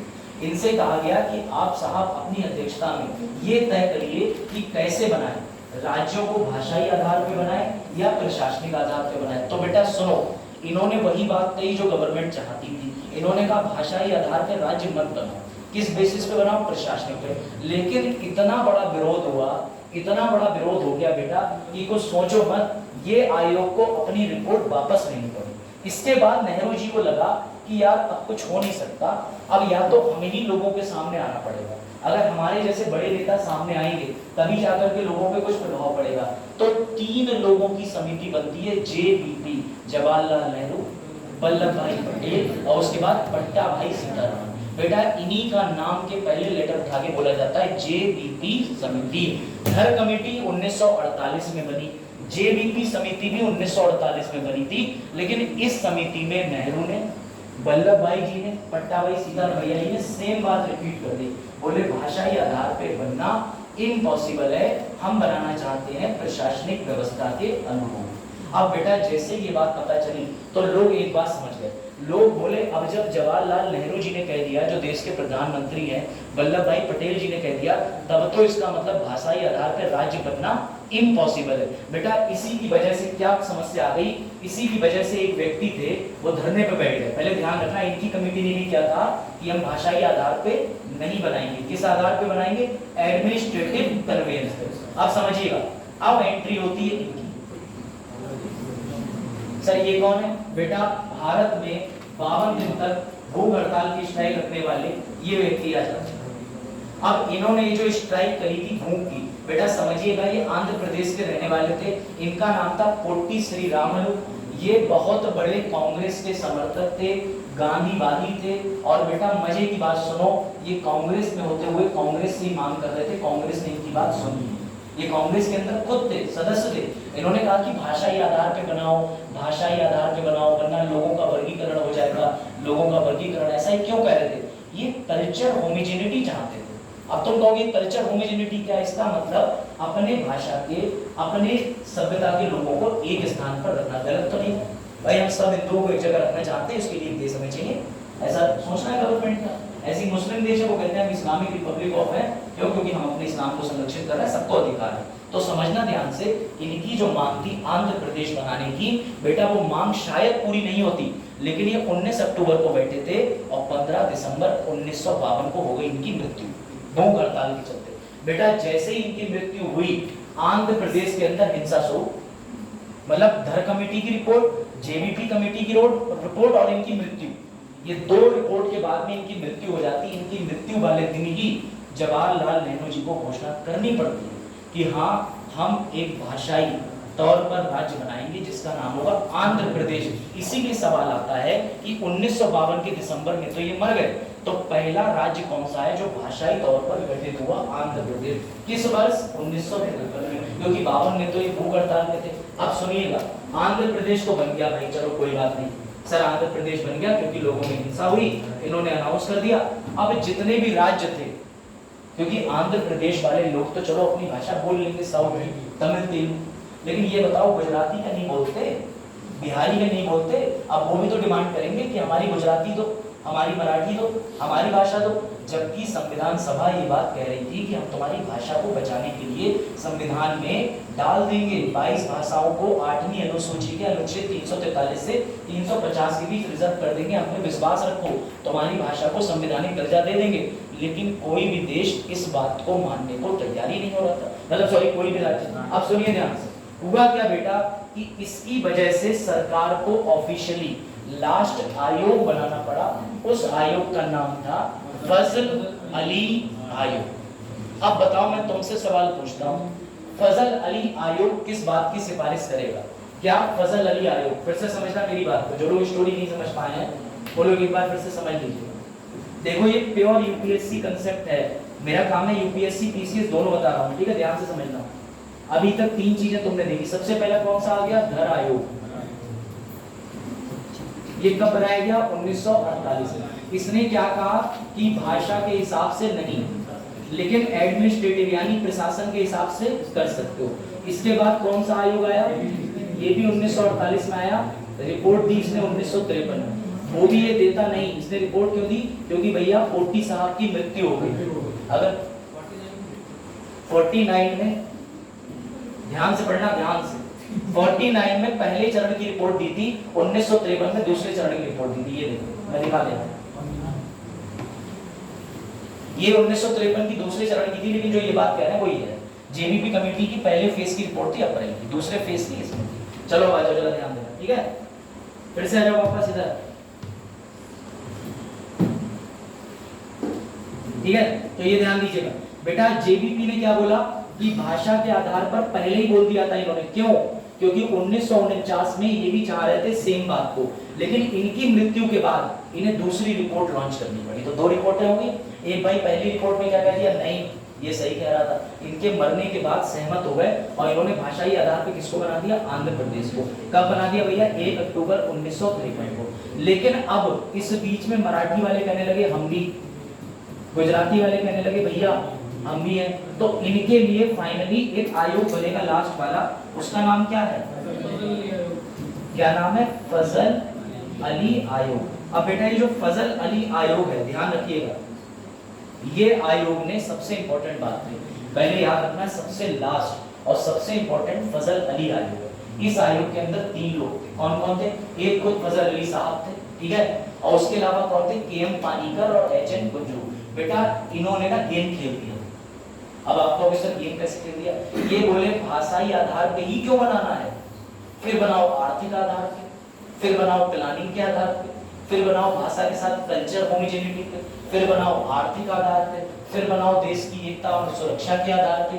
बेटा इनकी बात में फंस गए, और इनकी बात में जब अन्य राज्य फंस गए, बोले हाँ हाँ इन्होंने भाषा की बात करी, इसका मतलब ओके ओके हम रेडी हैं। तो बेटा फाइनली फजल अली कमीशन 1953 के अंदर बना था, और इसने सिर्फ भाषा के बेसिस पे नहीं, इन 4 पहलुओं को भी जोड़ के बना करके रख दिया स्टेट रीऑर्गेनाइजेशन आयोग। आप कहोगे क्या मतलब? तो इसका मतलब इनके आयोग के बाद में एक भारत में अधिनियम बनाया गया, जिसे तुम प्यार से बोलते हो राज्य पुनर्गठन अधिनियम 1956। वो किस आयोग की समिति की सिफारिश पर बना? फजल अली। बेटा इसके लिए संविधान में तुरंत संशोधन कर दिया गया, 7वां संविधान संशोधन 1956।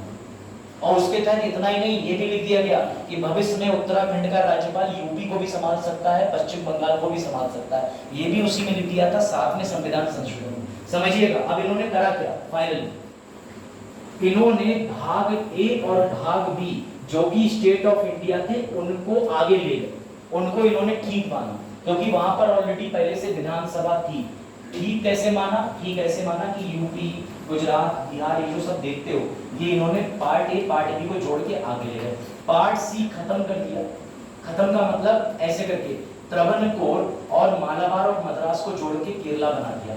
अजमेर को राजस्थान से जोड़ दिया। अजमेर अलग था, राजस्थान अलग था, दोनों को जोड़ दिया। जब ऐसे इन्होंने करा तो भाग सी खत्म हो गया, और भाग डी जो कि केंद्र शासित प्रदेश था, उसमें और केंद्र शासित प्रदेश जोड़ दिए। ये था फजल अली आयोग का काम। तो फाइनली इस आयोग की बेटा सिफारिश पे कितने राज्य बन गए थे? ये बने थे 14 राज्य, 6 केंद्र शासित प्रदेश। अगर तुम इतना डाइजेस्ट नहीं कर पाए हो तो तुम इतना रिवाइज कर लेना, क्योंकि पॉपुलेशन में जाने से पहले एक आइडिया तो लगना चाहिए कि कौन से राज्य का गठन कैसे हुआ। ये बात आई समझ में? भाई आंकड़े तो बताने की कोई बात ही नहीं है, आंकड़े तो मैं बता ही दूंगा। ये कंप्लीट इंडिया का मैप है। अब आप एक चीज और समझ लीजिएगा, वो मैं आपको और बता दे रहा हूँ, फिर आगे चलते हैं। सीटें वगैरह सब बाद में बताऊंगा, एक इंपॉर्टेंट चीज बता देता हूँ आपको,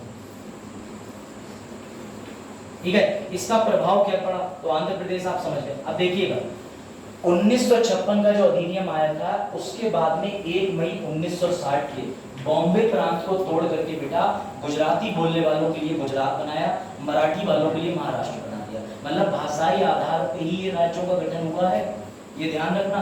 क्योंकि 1960 में ऐसा क्यों करना पड़ा? क्योंकि फजल अली ने कहा था कर दो भाषाई बात पे, लेकिन साथ में प्रशासनिक चीजें भी देखना, आर्थिक स्थिति भी देखना, सुरक्षा भी देखना। तो बेटा 1960 के अंदर याद रखिएगा बंबई को खत्म करके बना दिया। सर ऐसे ही क्या बनाया? ऐसे ही पंजाब का भी विभाजन कर दिया। पंजाब को क्या कर दिया बेटा, अकेले पंजाब को 2 भाषाओं में बांट दिया। कैसे? जो सिर्फ पंजाबी बोलते थे 1966 में उनके लिए बना दिया पंजाब, और बेटा जो लोग हिंदी भी बोल लेते थे उनके लिए बना दिया हरियाणा। तभी तो देखते हो पंजाब हरियाणा, और पंजाब और हरियाणा आपस में ना लड़े इसलिए केंद्र ने कहा कि मैं इन दोनों की एक ही कॉमन राजधानी बनाऊंगा चंडीगढ़, और चंडीगढ़ को बना दिया केंद्र शासित प्रदेश, ताकि पंजाब और हरियाणा में जब भी लड़ाई होगी मैं बैठा हुआ हूँ। इवन पंजाब हरियाणा का हाई कोर्ट भी कॉमन कर दिया। तो क्यों कर दिया? क्योंकि बेटा ये बात समझो, देखो सेंसस से पहले ये जानना जरूरी है कि राज्य बने कैसे। जिस देश में तुम रह रहे हो उसकी गणना तो तभी करोगे ना जब तुम्हें राज्य पता चल जाए। अब तुम्हारे दिमाग में एक चीज आ जाएगी कि सर ज्यादा आबादी वाला राज्य है तो क्यों है, कहीं ऐसा तो नहीं दक्षिण के लोग भारत में घुस गए, असम में घुस गए, नहीं कहेंगे घुसे। उत्तर प्रदेश अपने आप ही फर्टाइल है बहुत ज्यादा, खेती करो खाओ पियो चंगा सी, समझ गए सब, है ना? तो ये ध्यान रखिएगा, ऐसे ये याद रखिएगा। पंजाब और हरियाणा के पास में पहले हिमाचल प्रदेश को केंद्र शासित प्रदेश बनाया था, बाद में इससे हिमाचल प्रदेश से दर्जा छीना गया। ठीक है, अब देखो, अब तुम्हें मैं क्या कराऊंगा कल, सभी राज्य जिस दिन बने हैं उनका राज्यपाल कौन है, लोकसभा की सीटें कितनी हैं, राज्यसभा की सीटें कितनी हैं, विधानसभा की सीटें कितनी हैं, 14वें दलाई लामा की। ठीक है राज, तो दलाई लामा का मुद्दा क्या है हिमाचल के अंदर बेटा, इसकी राजधानी जो है वो क्या है, धर्मशाला। धर्मशाला के अंदर ये जो है तिब्बती शरण तो छोड़ो, पूरा आज की डेट में इनका मार्केट ही बन गया है। आज की डेट में तिब्बत के कोई भी फैसले कहाँ लिए जाते हैं तो भैया हिमाचल प्रदेश में। हिमाचल प्रदेश की मंडी सीट से कंगना रनौत खड़ी हुई है। तो बेटा हिमाचल प्रदेश में कितने जिले हैं, हिमाचल प्रदेश में कितनी सीटें हैं, हिमाचल प्रदेश कब बना, 18 दिसंबर को। मैं ये तुम्हें सभी राज्यों का बता दूंगा एक एक स्लाइड, ये बहुत यूजफुल स्लाइड होगी तुम्हारे लिए। मैं भी बता रहा हूँ, सेंसस कोई बड़ी चीज नहीं है, बस इसको फिनिश कर रहे हैं, तुम्हें ये पता चल जाएगा। ऐसे एक प्रश्न मिलेंगे तुम्हें कि गवर्नर हिमाचल प्रदेश के कौन है, तो बेटा शिव प्रसाद शुक्ला। कौन से नंबर के हैं वो भी छोड़ दो, इसकी राजधानी क्या है, राज्यसभा सीटें कितनी हैं, लोकसभा सीटें कितनी हैं, विधानसभा सीटें जो हैं अगर उसकी बात करो हिमाचल प्रदेश के अंदर तो कितनी है, 68। ये सारी चीजें जो हैं वो एग्जाम के दृष्टिकोण से एक ही स्लाइड डालने में बहुत मेहनत लगी है। कहीं तो मैं इंटरनेट पे कंबाइन नहीं मिलेगा, मैं बैठ लगा सकता हूँ, कहीं नहीं मिलेगा। और जब ये सारी स्लाइडें पूरी हो जाएंगी तो उसके बाद में आ जाएगा तुम्हारा फेवरेट पोर्शन, ये जो तुम जानना चाहते हो कौन से राज्य में SC ST की जनसंख्या ज्यादा है, कौन सी जनगणना पहली बार हुई थी, ये सब प्रश्न मिल जाएंगे। ठीक है, चलो भाई यहीं तक फिनिश करते हैं, कल आइएगा, कल ये पूरा पोर्शन फिनिश कर देंगे, इसलिए मैंने कहा 2 क्लासें लग जाएंगी।